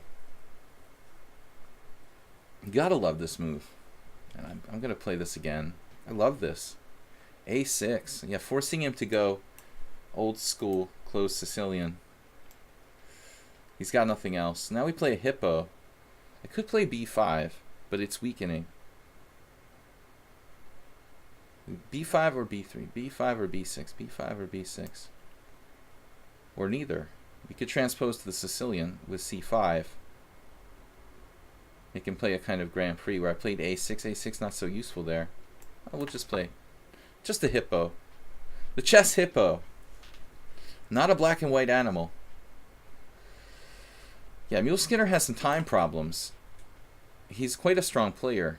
2000 in classical, 1966 in rapid, but you see, he has time problems. One of the only players who's slower than me, I think. I opted to play b6 rather than b5 because a4 is a kind of, annoying thing that can happen. Just a hippo. Hippo is like one of the toughest animals on earth. One of my poker handles was Vizilo, which is Hungarian for water horse.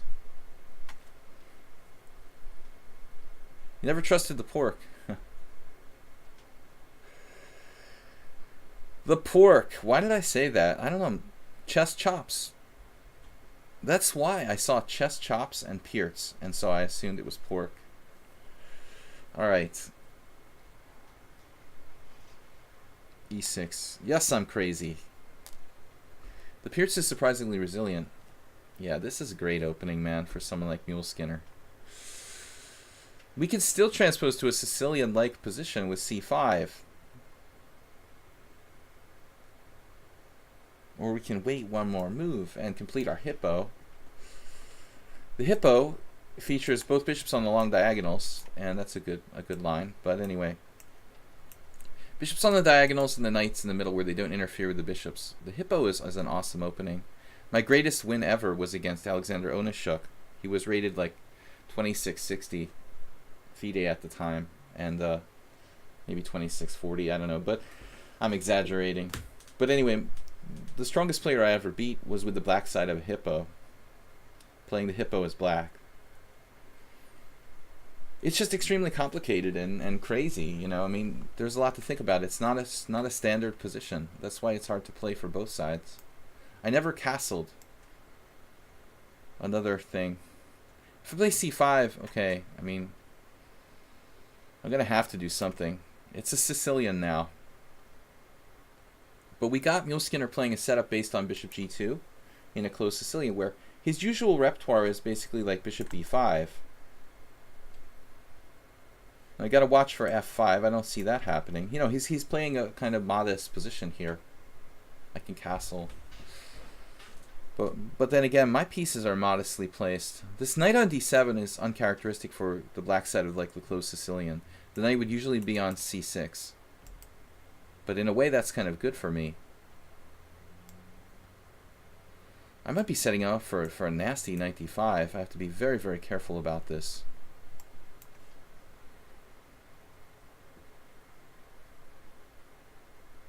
But I think Mule Skinner's only reason for being 1770 is the fact that he gets in very bad time pressure. Now it looks like he's angling for like bishop c3 and trying to trade pieces or something of that effect. To that effect. We always try to be grammatically correct here. Let's see. English was my third most favorite. Whatever it's called. Course of study in college. Okay, knight to d1. What are we going to do? d5, just try to break open the center. Risky, but let's do it. Opening the center with my king still out there. But knight d1 is a very mild move. Mild-mannered. Remember me playing the hippo against you, Satushar? Well, no, I don't. I'm sorry. Did you play the rat against me or the hippo? You did play a hippo. I think it's coming back now. Yeah, you did. You did. I remember. My favorite subject? Probably psychology. Anything that didn't involve like doing math problems. I hated doing my math homework. That's why I like had to drop all my mathematics classes.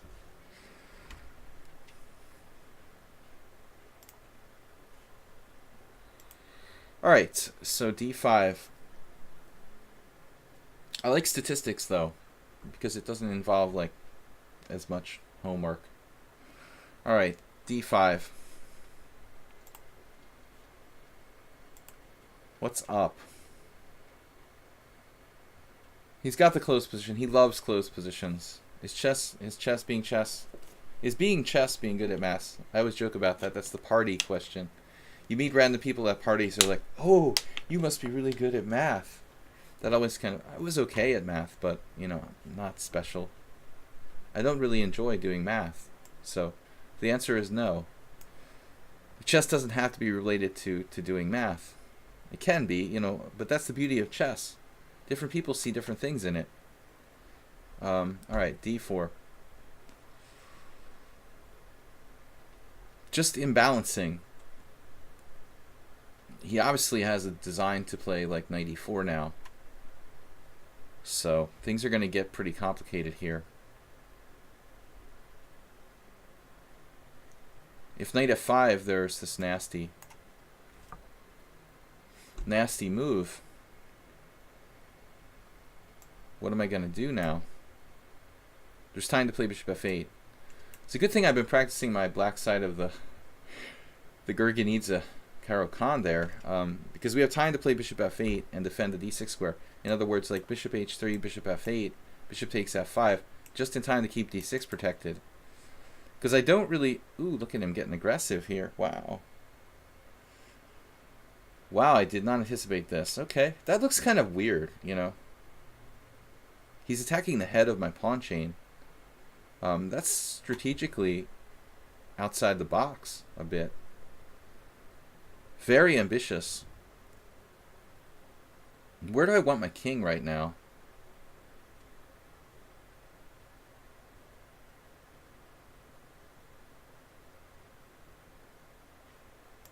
Man, I don't know. This position is creepy. And I agree Mule Skinner shouldn't be 1700. I mean, that's ridiculous. Let's execute our plan. Luckily, the knight guards f6. Yeah, bishop h3 could happen at any moment, you know, so I've got to be prepared to keep d6 protected. d4, wow, dude. He's trying to kill me. Trying to open the queen side. Okay, very well. I'm just going to maintain the position. Gurgenidze Caro-Kann. Skinner, brilliant. Brilliant play. White's better. He has more space. Too many dark square weaknesses. Well, I don't know too many, but it's enough. He's aiming for this now. Wow. It's enough. It's not necessarily too many. All right, whatever. This move. Dubious. Dubious or not? Probably dubious. Man, I think you had c4 there. Wow. I think he had c4, seriously.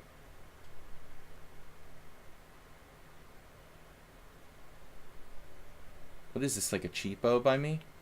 Effectively? It's different now. I didn't want to play this because of rook b1, but he doesn't have that. This move. No, it seems like he's hanging something here. Though this is kind of risky. Kind of is an exaggeration. I don't know if I can even dare to take that pawn on d4. I just want to get out of here.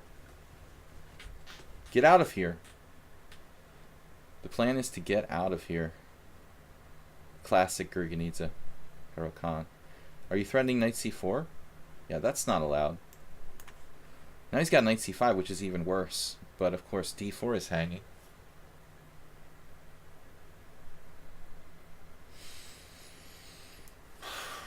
Knight d6, what? Very little calculation going on there. Knight d6 is like a move played absolutely on sort of general principles. He didn't calculate at all. I think he doesn't have like queen a3 check right now. He's just playing on intuition, but there's nothing there. Yeah, he's going for that. b4 or a5.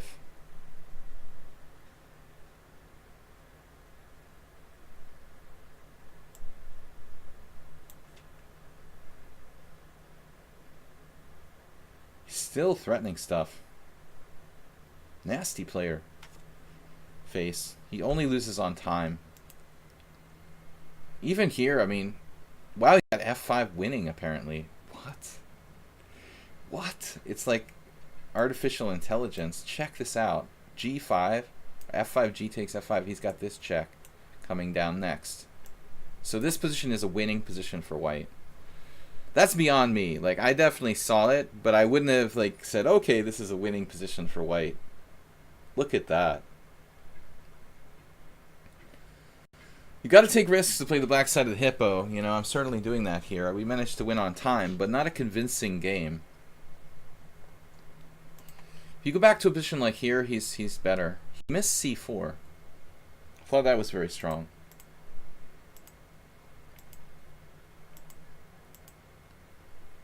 This is extremely strong. c4 and d5 basically blowing me away. I missed this tactically. No, that on this kind of move he has d5.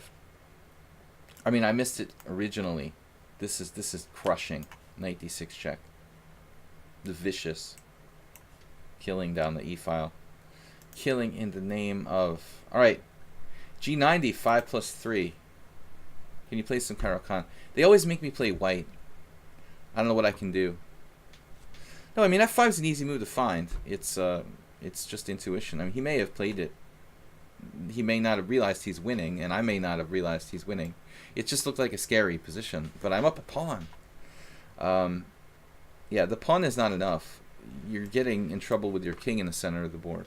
So you got to live on the dangerous side when you're playing something like that opening, as I played there. Live on the wild side. Not safe, but fun. Neil Skinner is a strong player. He's no 1770 by standard lichess average. I mean, he seems much stronger than that. He's beaten me a fair amount of games. One of our subscribers here in the stream. Bishop b4 check. Bishop d2. I mean, I think this is a good exchange.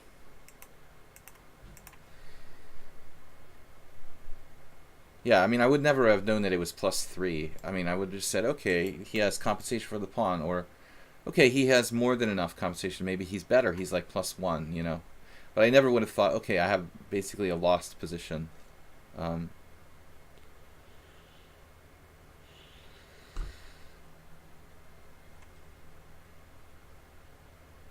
See you later, JCS. Thanks for joining us. So this variation, you know, is kind of irritating because black trades a lot of pieces. It actually reminds me of a very similar game here. If black plays d takes c4, queen a4 check, queen d7, queen takes c4, queen c6. That looks kind of similar to a famous Botvinnik game. Of course, I wouldn't play queen takes queen a4 check there. Knight on bd7, bishop g2. So it's like a trade-off. Black trades off his good bishop, but simplifies the game in a position where he has less space. What does that equate to? It basically means you're going to get a kind of boring, lifeless position that's relatively solid. That's what black has got here. No counterplay, no active play, just kind of like playing for a solid tough position. Now, I need to just develop my pieces. I mean, there's nothing special for white here, as we take. Bye-bye. A little later for the bye-bye for me. I've still got 40 minutes, guys, left in the stream. So we just develop the pieces as actively as we can here. Where to put my queen, for example? This e file could be a source of counterplay for him. Knight e5 is interesting, opening up my open bishop on g2. Rook c1 like a standard move. If he tries something like bishop a6, we'll have to play rook e1. I'm not really happy about it. I'm not sure what I should do. We can give him the quote-unquote hanging pawns here. But I'm not sure that this is the best approach immediately. This is a new opponent. CG. Everybody's rated like the same exact rating. It's weird. Like all of our opponents are around 1700. Seems like the dead average.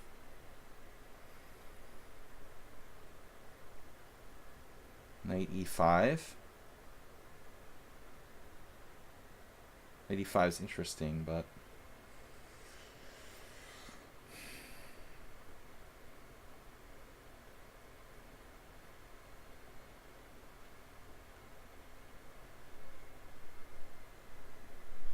if e3, bishop a6, rook e1 doesn't really appeal to me.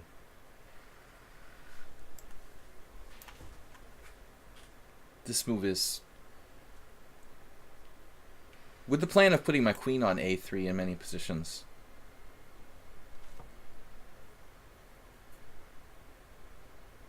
Rook e8, I can just play e3.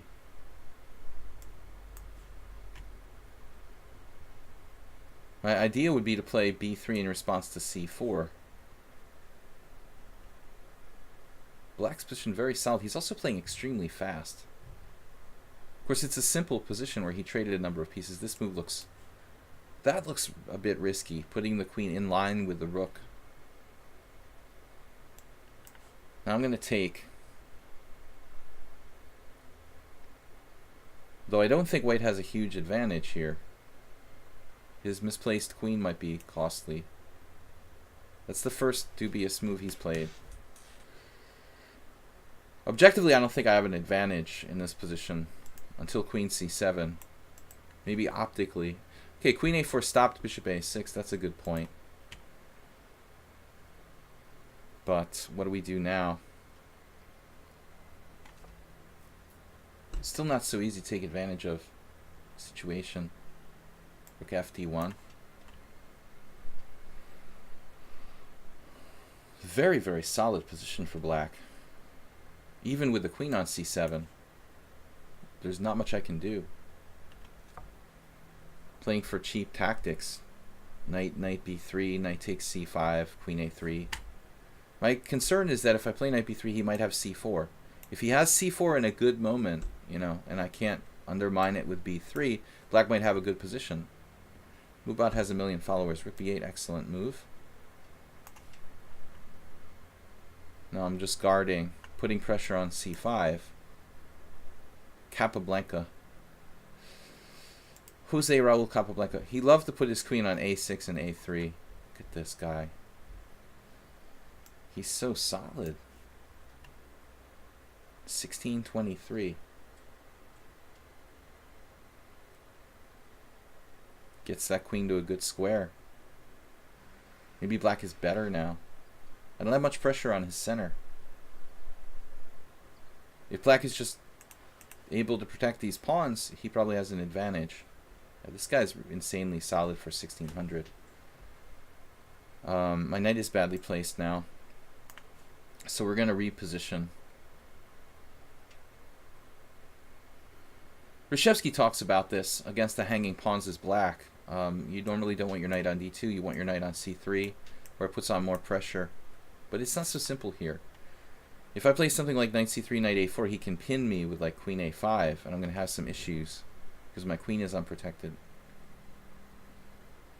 And this guy is absurdly solid. Pretty fast too. How many games does he have? A lot of games. Plays a lot of bullet. Classical 1950 though. His classical rating way higher than his others. Who else does that remind us of? Mule Skinner, probably very similar. You know, we think about how strong Mule Skinner is. Compare him to this guy. Pretty interesting. Can I play knight e1? Then d4 becomes a problem. Now what am I going to do? Sack the exchange? We should consider it. Something like rook takes c5. But it's not really enough. That's the problem. Just not enough. Queen a5, rook takes c5, knight takes c5, queen takes c5. Queen a6. I was expecting queen a5. I think that's a slightly better move. Now you might have tactics. d4 here. Threatening queen takes a4 ideas. It's an amazing shot. He finds this. Knight takes c5, knight takes c5, rook takes c5, d takes e3. Get this. This is also a decent move. Black is like better now. I have to be very careful not to lose.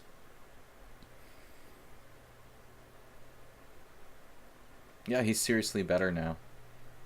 Like a perfect game. Hanging pawn position. I hope this isn't a rated game. Okay, it's casual. Yeah, there's the d4. Not surprised by that. So what happens if I take? He has insane tactics or something?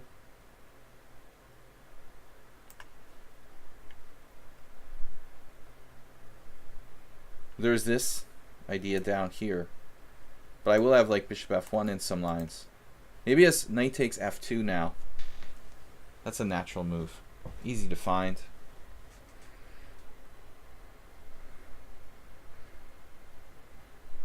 Knight takes f2, d5, rook e2.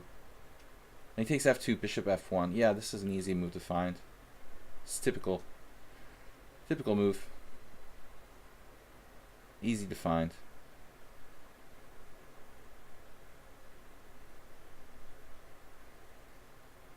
Now what do I do? He's got forks all over the place.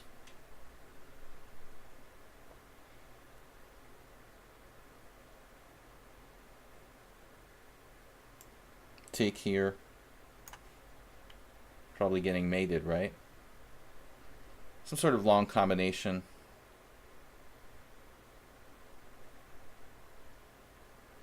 Like a long forced mating net. He'll find it easily. It's a typical move for a 1600.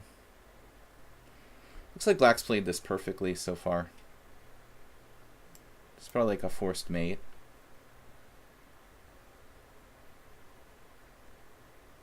Let's see the mate.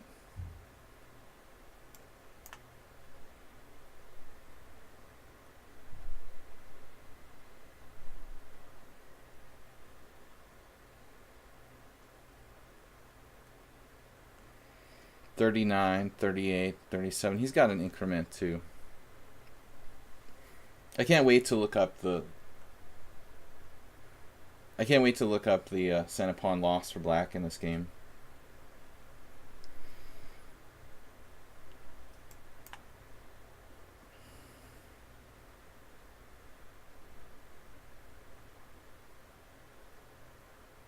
Oh, you found that. Good job, man.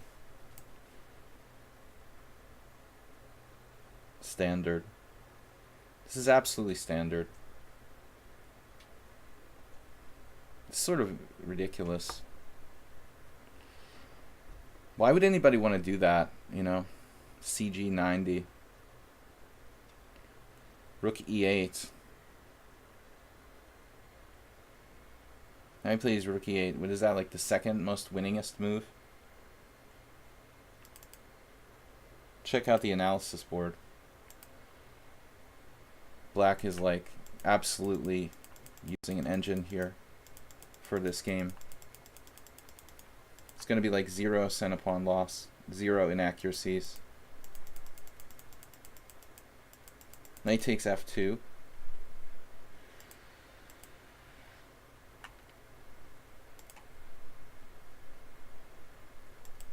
Yeah, d4 is the best move according to Stockfish. There's also knight takes f2 immediately. This is just crushing. It's absolutely engine moves. Unfortunately, a waste of time. Okay, guys, let's go on to the next game. Wastage of time. I don't come here to play computers, you know. So if you think that's useful use of your time, it's a very strange thing to do. All right, knight to c6 here. I decided to play this. Now we'll go back to d6. Basically, I want to play human beings, not your engine. People think it's okay to like use computers because it's a casual game, but I will report you to lichess, and most people get their accounts banned for using engines. So don't think that I won't because it's a casual game, because I will.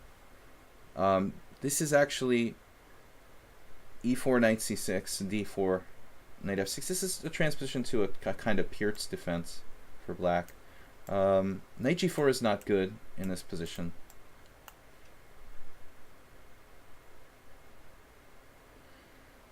Why anybody would waste my time, you know, using their computer here is just like wasting your time, wasting my time, wasting the time of the other players playing. It's just, I'm trying to help people to get better at chess. Bishop e2. This is kind of a passive move by white. It's not bad, but I think you can play for more, probably, with a more aggressive approach.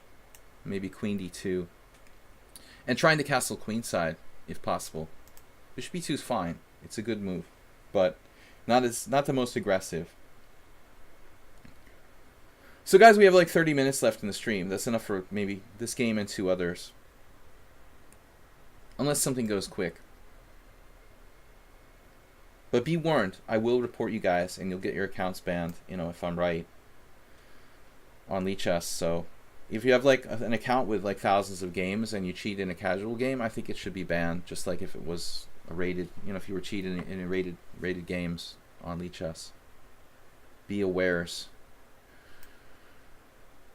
Because if you do it in casual games, you're liable to do it in rated games too, you know, and I don't think that lichess should really differentiate.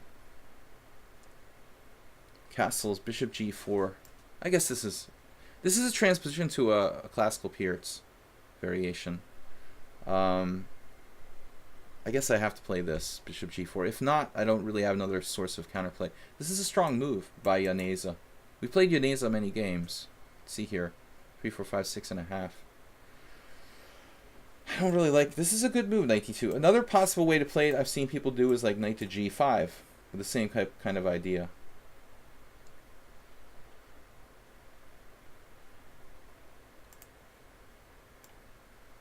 I guess I'm trading pieces here. What else can I do? Then d5 maybe. Can I try to play this? I guess e5 is standard, but I'm afraid that I'm slightly worse there after e5. So let's try for this structure. Something a little different. This is our theme of the day, like the Gurkha needs a Caro-Kann. I think another position where white is better here. Yeah, the Lordiness. Dude, I just need to see knight takes f2 and the speed of the moves, and he's 1600, man. If he was capable of playing things like that, he would be like 2000 at least, you know. It's obvious. I've been doing this for like 30 years, you know. It's not like I played my first chess computer like yesterday. No, I don't think so. Knight takes f2. The speed at which he played knight f2 is like obvious to me. I knew that it was a computer at that moment. E takes d5. I'm right about 95% of the time on these things. I do, you know, there are some that slip through the cracks, and I mean there got to be some false positives, but I want to get into a big discussion about it. Like, I'm almost always right.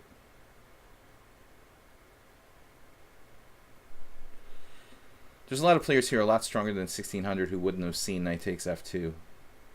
And certainly not that fast. There's tons of candidate moves for black. That's clear number one choice of the engine, practically leading to a forced mate in 10 or whatever. That's like absolutely no brainer. You can't report someone as being a cheater based on one game, but if they repeatedly did that, you know, they would get banned from lichess. So I'm not going to report him based on one game. That's not enough evidence, you know, to convict someone, but I wouldn't play them again. It's almost certain. So here e5, I guess we got to play e5. It's too boring. I think that there's no way I can win here. This just equalizes, but the chances of winning for black are like non-existent.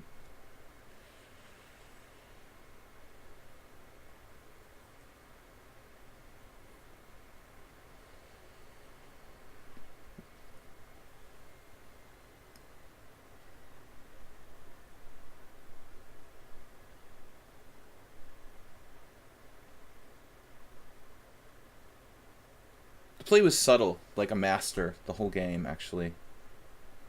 Not something you'd expect from a player rated 1660 lichess. That's like 1500 FIDE or something. I mean,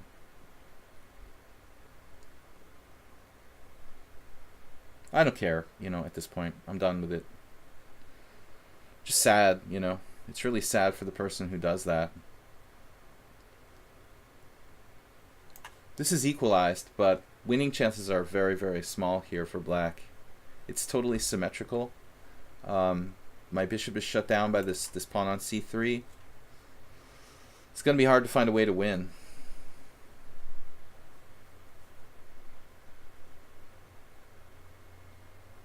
I mean, I would have played queen a5 with black, but he was eyeing that e2 all the way when he played queen a6. And I think that's the sort of tactical motif that the computer is looking for. It'd be interesting to analyze that position. Would computer have chosen queen a6 or queen a5? Of course, d4 was played very, very quickly too. You know, that's another move that like a human needs a lot of time to calculate. But if you're sitting there with the engine like analysis displayed in front of you, it's easy to play like d4 quickly. But you actually, the human being actually has to calculate quite a lot there in order to justify d4, because otherwise like your whole pawn structure is ruined. Like a grandmaster would probably think like a minute there. He used like, you know, 25 seconds or less. Bishop d4. Man, this is a little bit weird. If I play rook e8, I lose in some lines to rook e1. We're going to have problems. Let's see, rook e8, rook e1, c5. I guess that's okay. Yeah, rook e6, another move. h6 followed by rook e6. I mean, dude, that's a subtle plan, you know. Okay, 20 minutes left, guys. I'm only taking a couple more games. Chicharine and Darkin, probably. We're going to close it down after that. I've been streaming for almost over 2 hours now. Got to go. My next stream is a Sunday simul, guys, on lichess. Sunday at 4:30 p.m. EDT. So we're going to play 25 players at the time control of 40-40, which lasts about 3 hours. So if you guys are interested in playing a long game, 40-40 time control, 40-40, then please show up on Sunday at 4:30 p.m. EDT here. Okay, Yaneza. It's equal. Equal position. Bishop takes the e5. Should be not so bad. This is what I expected. c5.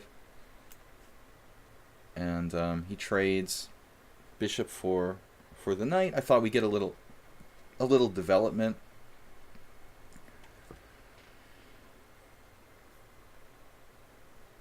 I could end up in a position where I have slightly the worse of it because of that pawn on c5.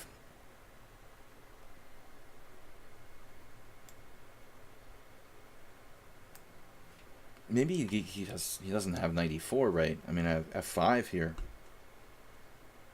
Is there a problem for black? I wasn't really thinking about it, but now I'm looking at it and he has to play some insanely awkward move like queen d1. that's quite an issue. Actually, I have rook d8 there. I guess I'm like winning now. Well, not winning. Not quite winning. Got a little too optimistic there for a minute. What am I doing? Rook d8. And then he's playing some knight move. Man, that's sad. He has knight f3. Everything's okay for white. I mean, visually, white looks so slightly worse here. Yeah, he's slightly worse. We've got control of the D file. He has the E file. But it is kind of hard to make progress for black. C4. I thought he could have played queen e3 there. Maybe even freezing me to that pawn on a7. I didn't want my pawn fixed on c5 in this kind of ending. Now I fixed his pawns on b2 and c3, leaving black with the pawn on the right color on the queen side.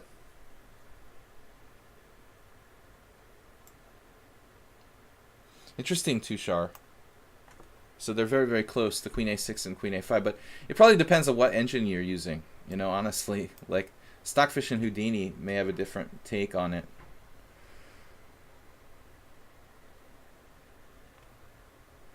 Yeah, Neza playing really well. Can he hold descending in a very slightly worse position? Been fast too. 2000 in bullet. So that's no, you know, that's no mean achievement. To be over 2000 is really good. Like, if the guy who beat me with knight takes f2 was 2000, I couldn't really say anything, you know.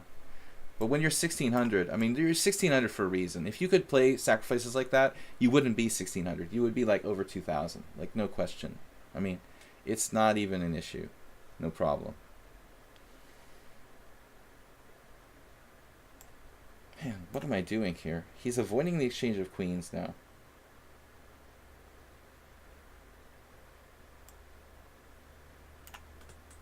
I'm going to lose on time. Hopefully not. Rook and bishop, according to Josef Dorfman and his book on chess strategy, rook and bishop is a better combination than rook and knight. So let's throw this in there. That's probably a stupid move by me, but anyway, I'm going to go here. Try to force a trade of queens. He could have played rook e1. I don't know if I really want to trade queens here, but I'm having trouble breaking through this like blockade. Pawn takes, unfortunately, tempting, but the pawn gets stuck there.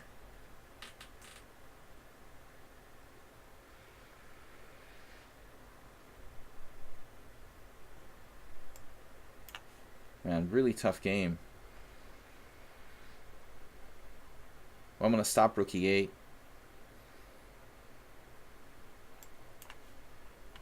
Maybe this is too risky for me. His king is getting good.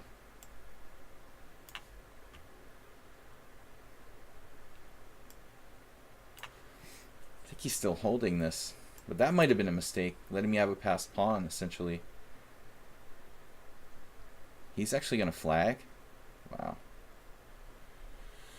Not so fast. This is a very strong pawn, but it might not be enough to win.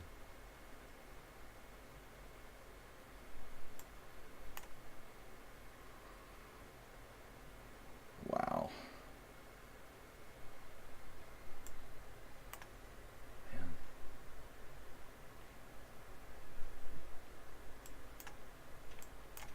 He's so fast. Look how fast he is.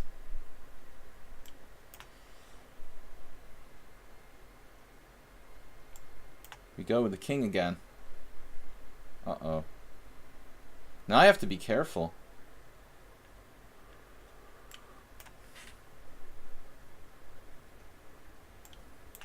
He's gonna flag me.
That was close, man. He's holding, but it's not easy, you know, to play with no time. The rook and bishop are tricky. Okay, guys, we got time for at least one more game here. I'm going to try to play 2. Did he not just hung his knight? I think he did in a way, getting a pin there.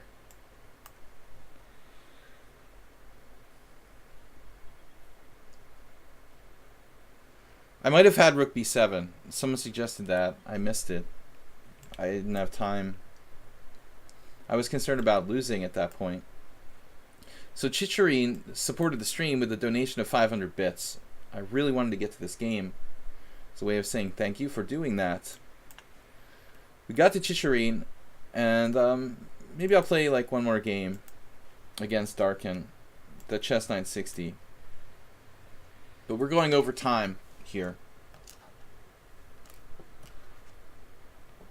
I dropped something. All right.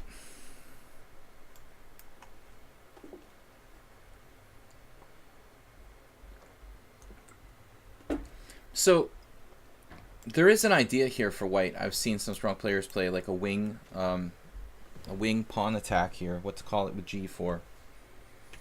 It's a little over the top, though. I mean, I don't know that this is really sound. We've seen Hikaru play stuff like this. Hikaru. Also e4. This is a move that I borrowed from Zdenko Kozul and Konstantin Lerner and Nagiris. There's a lot of good players who play this line with white. So this is a problem, though. Bishop f6 is really solid. If I play d4, okay. Let's just play d4. Then he's going to bust me with e5? It's not so easy, is it? Yeah, he's got queen a5 check here. That's really, really irritating. So I probably have to exchange this. I didn't want to do this. This guy's really good. A queen takes... unexpected. Queen takes is definitely unexpected. Now I can play d4. Well, he's super fast too. Good player. 1800 classical, 1900 rapid, 1800 blitz. But this is passive. Why do we want to play this knight f8 now? That guy was fighting for the center. So I think that's a serious inaccuracy. Now g3, knight g6, h4, among other things. Yeah, he's kind of playing into it. Maybe I'm going too far with this. Maybe I'm screwed. Now I'm screwed. I just did this to myself. Oh, man. Whew, we just probably, like, nearly lost by force.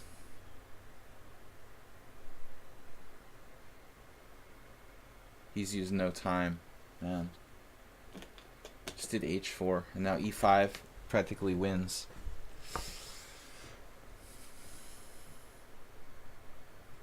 h5, bishop f5, that's the problem.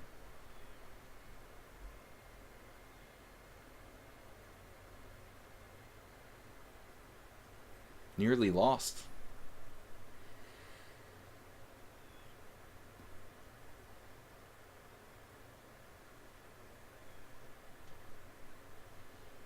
This is a bad plan. I got overconfident when he played knight f8. This is a very bad move. But g3 was too ambitious. Now I'm in serious trouble.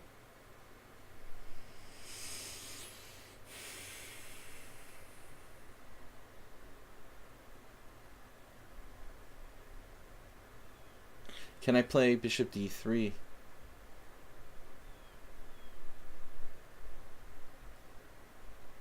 Maybe I can try something like bishop d3. Stopping bishop f5. No, this just loses.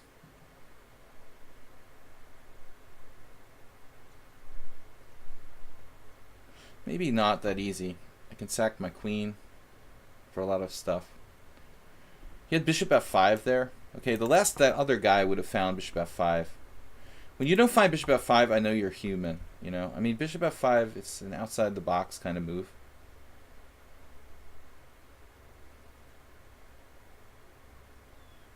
Now I can take here. Chicharine is a strong player, but he's human. Failed to find bishop f5. Absolutely devastating move. Wait, am I hallucinating? Maybe I'm hallucinating. Okay, sorry. Bishop d7. Bishop f5, queen takes f5, e4. I guess I'm hallucinating. Okay, I can play queen takes f6 there. It's not necessarily lost. Okay, sorry. It didn't necessarily work. He had to have better, because he's messed this up. He's definitely human. Bishop f5 didn't quite work. h5. Well, this is the idea, right? Now he has f5 again. He's very fast. He's not really calculating. You know, this reminds me of someone else. I'm always saying that. Who does it remind you of? I need the castle.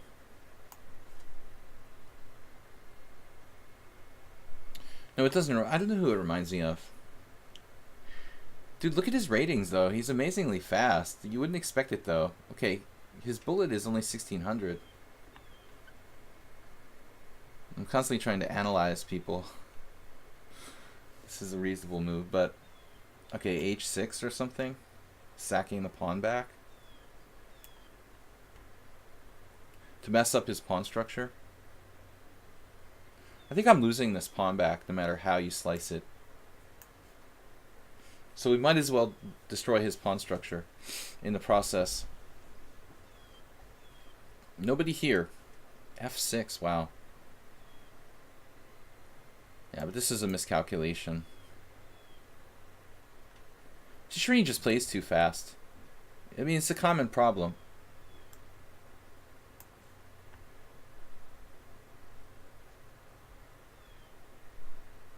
He reminds me of Merle Dixon, actually. No, it's just a different style. Merle doesn't play that fast. He just played too fast. He was like, had a great game. Mubat's shutting you down. Man, this was tragic for black, though. He had absolutely... Check here, take. I could get in trouble. Let's not get in trouble.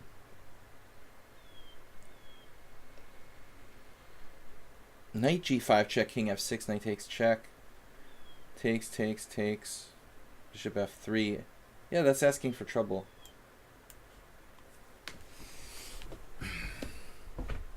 Wow, I don't like this exchange for him.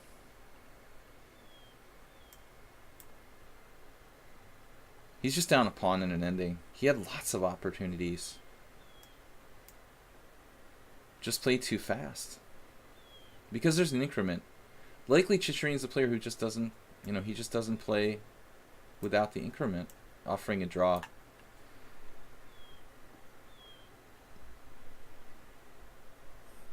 You got to remember there's a 3-second increment. I mean, it changes everything when you're playing with that increment. I'm not going to take a draw. If we had 30 seconds sudden death, I would consider it, you know.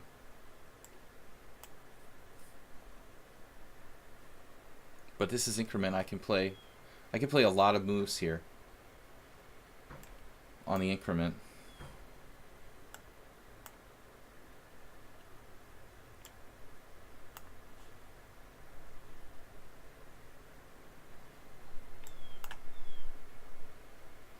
Let's hope I didn't miscalculate this. No, it's good. King, knight e6, take, f4. King d5.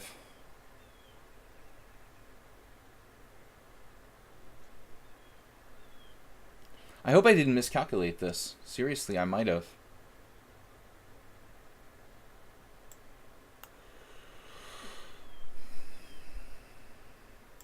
He could have played it differently. He's insanely fast. Who is this guy?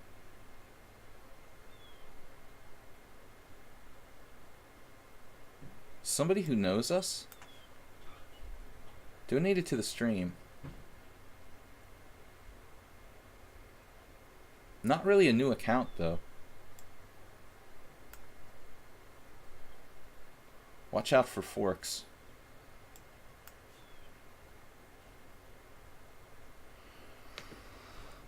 Very technical ending. It's a dangerous move.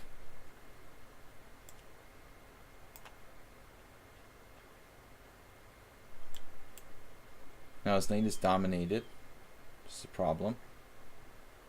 He's got to go back, and he traded into a lost king and pawn ending. It's weird. This is a lost king and pawn ending game, isn't it? I would hope so. Guys, one last game after this. I'm really late, but I gotta go. I promised one more game. Alright, Chicharine, thanks for your donation. If you just slowed down a little bit, you'd have a lot of chances in that game. I was probably lost. Your rule of Fridays. So sure, I missed it. This is Chess 960, last game for today, guys. I'll be back on Sunday with a simul at 4:30 p.m. EDT. Thanks, Soltigo. Thanks, everybody, for watching. Thanks for the donations from Chicharinev and Asterbait. Chicharinev, very talented, just needs to slow down. I thought I was losing my queen to bishop f5 for a second. Alright. I missed troll on a roll, but Chicharinev is not troll on a roll. Too fast. Okay, d4 g6. What is up, guys? Last game for today, Chess 960, in case you're wondering. Tushar, could you elaborate on what your rule of Fridays is?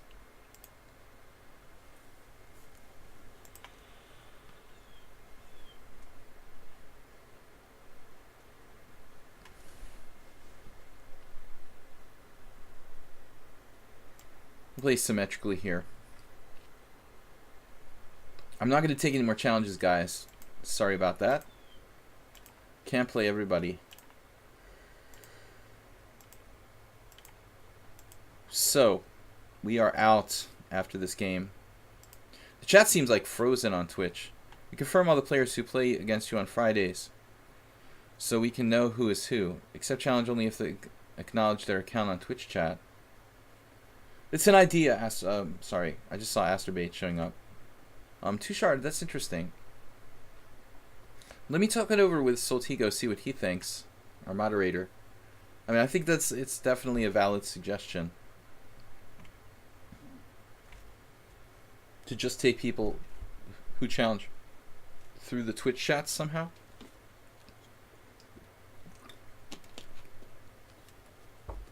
It's a very interesting idea. I would think we just have to work out how we do it. Good ideas. So, last game for the day, guys. Chess 960. Man, Chicharinev had me roasted in the opening. Knight f8 was a bad move, and then I played g3, and he plays knight g6, I played h4, and he plays e5. I'm like, oh my god. I'm busted. I'm probably lost there, you know, if black plays perfectly. I've had a lot of lost positions today. This time control, I haven't been playing a lot of blitz. f3 looks like a strange move. It does open up the queen. I'm not sure how relevant that is, though it's necessary, I guess, ultimately. Yeah, also bishop f2 is a plan, so it's not so stupid. It looks weird from a chess perspective, from a normal chess perspective. But I guess when you think about it, not a bad move. Alright, bringing out my knight. I'm trying to support e5 here. Try to bust his center. Bust it open. You know, e5 right away. I thought about it, was my first instinct. But taking with the bishop isn't really... You know, normally you don't really want to go forward with the bishops necessarily. Knights are the pieces for that. Just ask the people in the chat whose account is next, if it's not someone you know, before I accept the next challenge. Well, I mean, we're not going to know. I want to encourage new people to some degree, but I think there's some kind of compromise we can reach here. You know, using the Twitch chat is a good idea. Yeah. Yeah, I think this is something to think about. To work out how it's going to work exactly, too sharp, that's the question.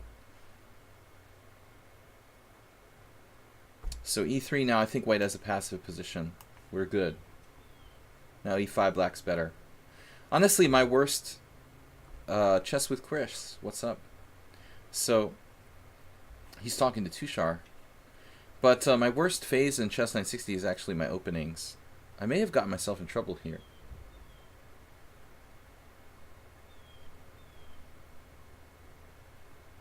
But I think we're okay. I don't know if he planned to try to take out my d5 pawn, because that almost works. But we've got this swinging into c4, so he's got to be careful.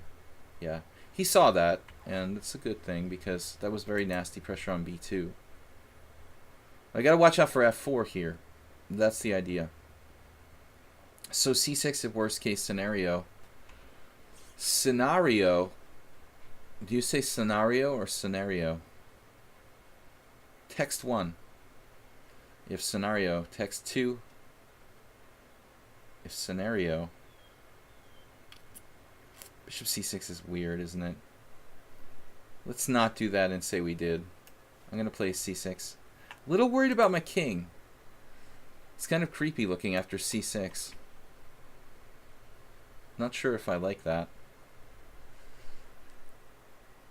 Looks more exposed than his king. I can castle only if I move a rook away from d8, you know? And then in that case, this a7 is hanging in a lot of lines. Visually, black looks better. Play on intuition again. I had to secure the d5 pawn. We got time here. Troll in a Roll reminds me of a good chess. Yeah, Troll in a Roll, although like low rated, you know, he was again another guy who was like 1666. He was insanely slow. You know, when you put that in perspective, his sloth-like speed, you got to add like 200 points of strength to his rating. You know, he was playing like an 1800, you know, who was eating a lot of molasses or something, you know, so, or even stronger in some cases. But he didn't calculate. This f4 may be a good move.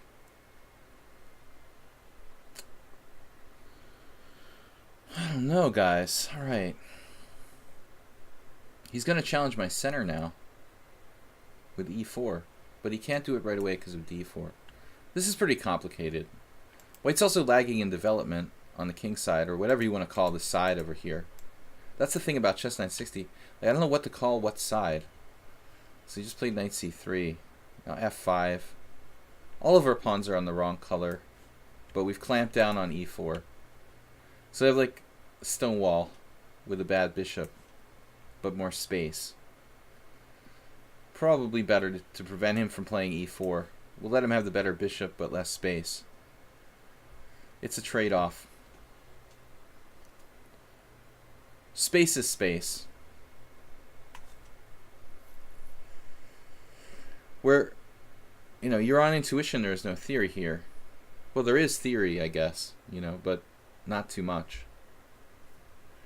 I imagine there's some extremists who are, chess extremists, who are into theory of chess 960. I mean, I don't know. I haven't researched it. You still think there's kingside chess with Chris, okay? Just that it's like counterintuitive. Your king isn't there. It seems weird to call it the king side because the king isn't starting, you know, clearly on any one square anymore. G4. Busting out against my king. Maybe I want to keep this pawn here.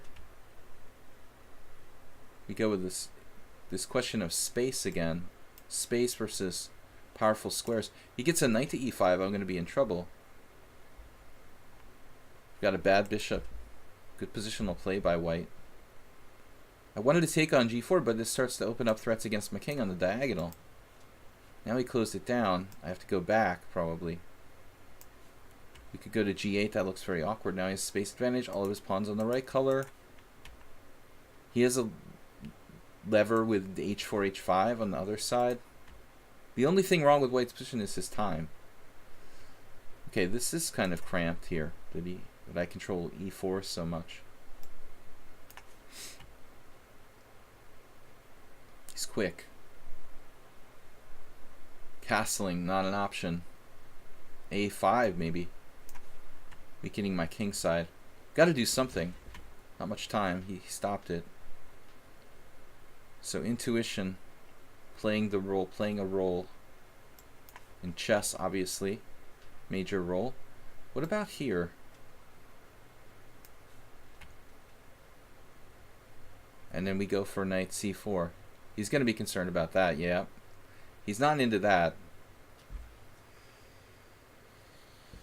Having a hard time breaking through, though. Got a really good grip here on the d4 square. Very well positionally played by Darkin. Strategically speaking, you know, with the pawns on the right color, he's defending well. Not a lot of players are strong in defense. This pawn we may have to defend with tricks. Knight c5, we could sack a pawn. This is actually a counterattack type of move. I'm counterattacking a4. Okay, I have no idea what's going on here. It's getting pretty complicated. This king is opening up. Both our kings are opening up. Any tactics? None that I can see at the moment.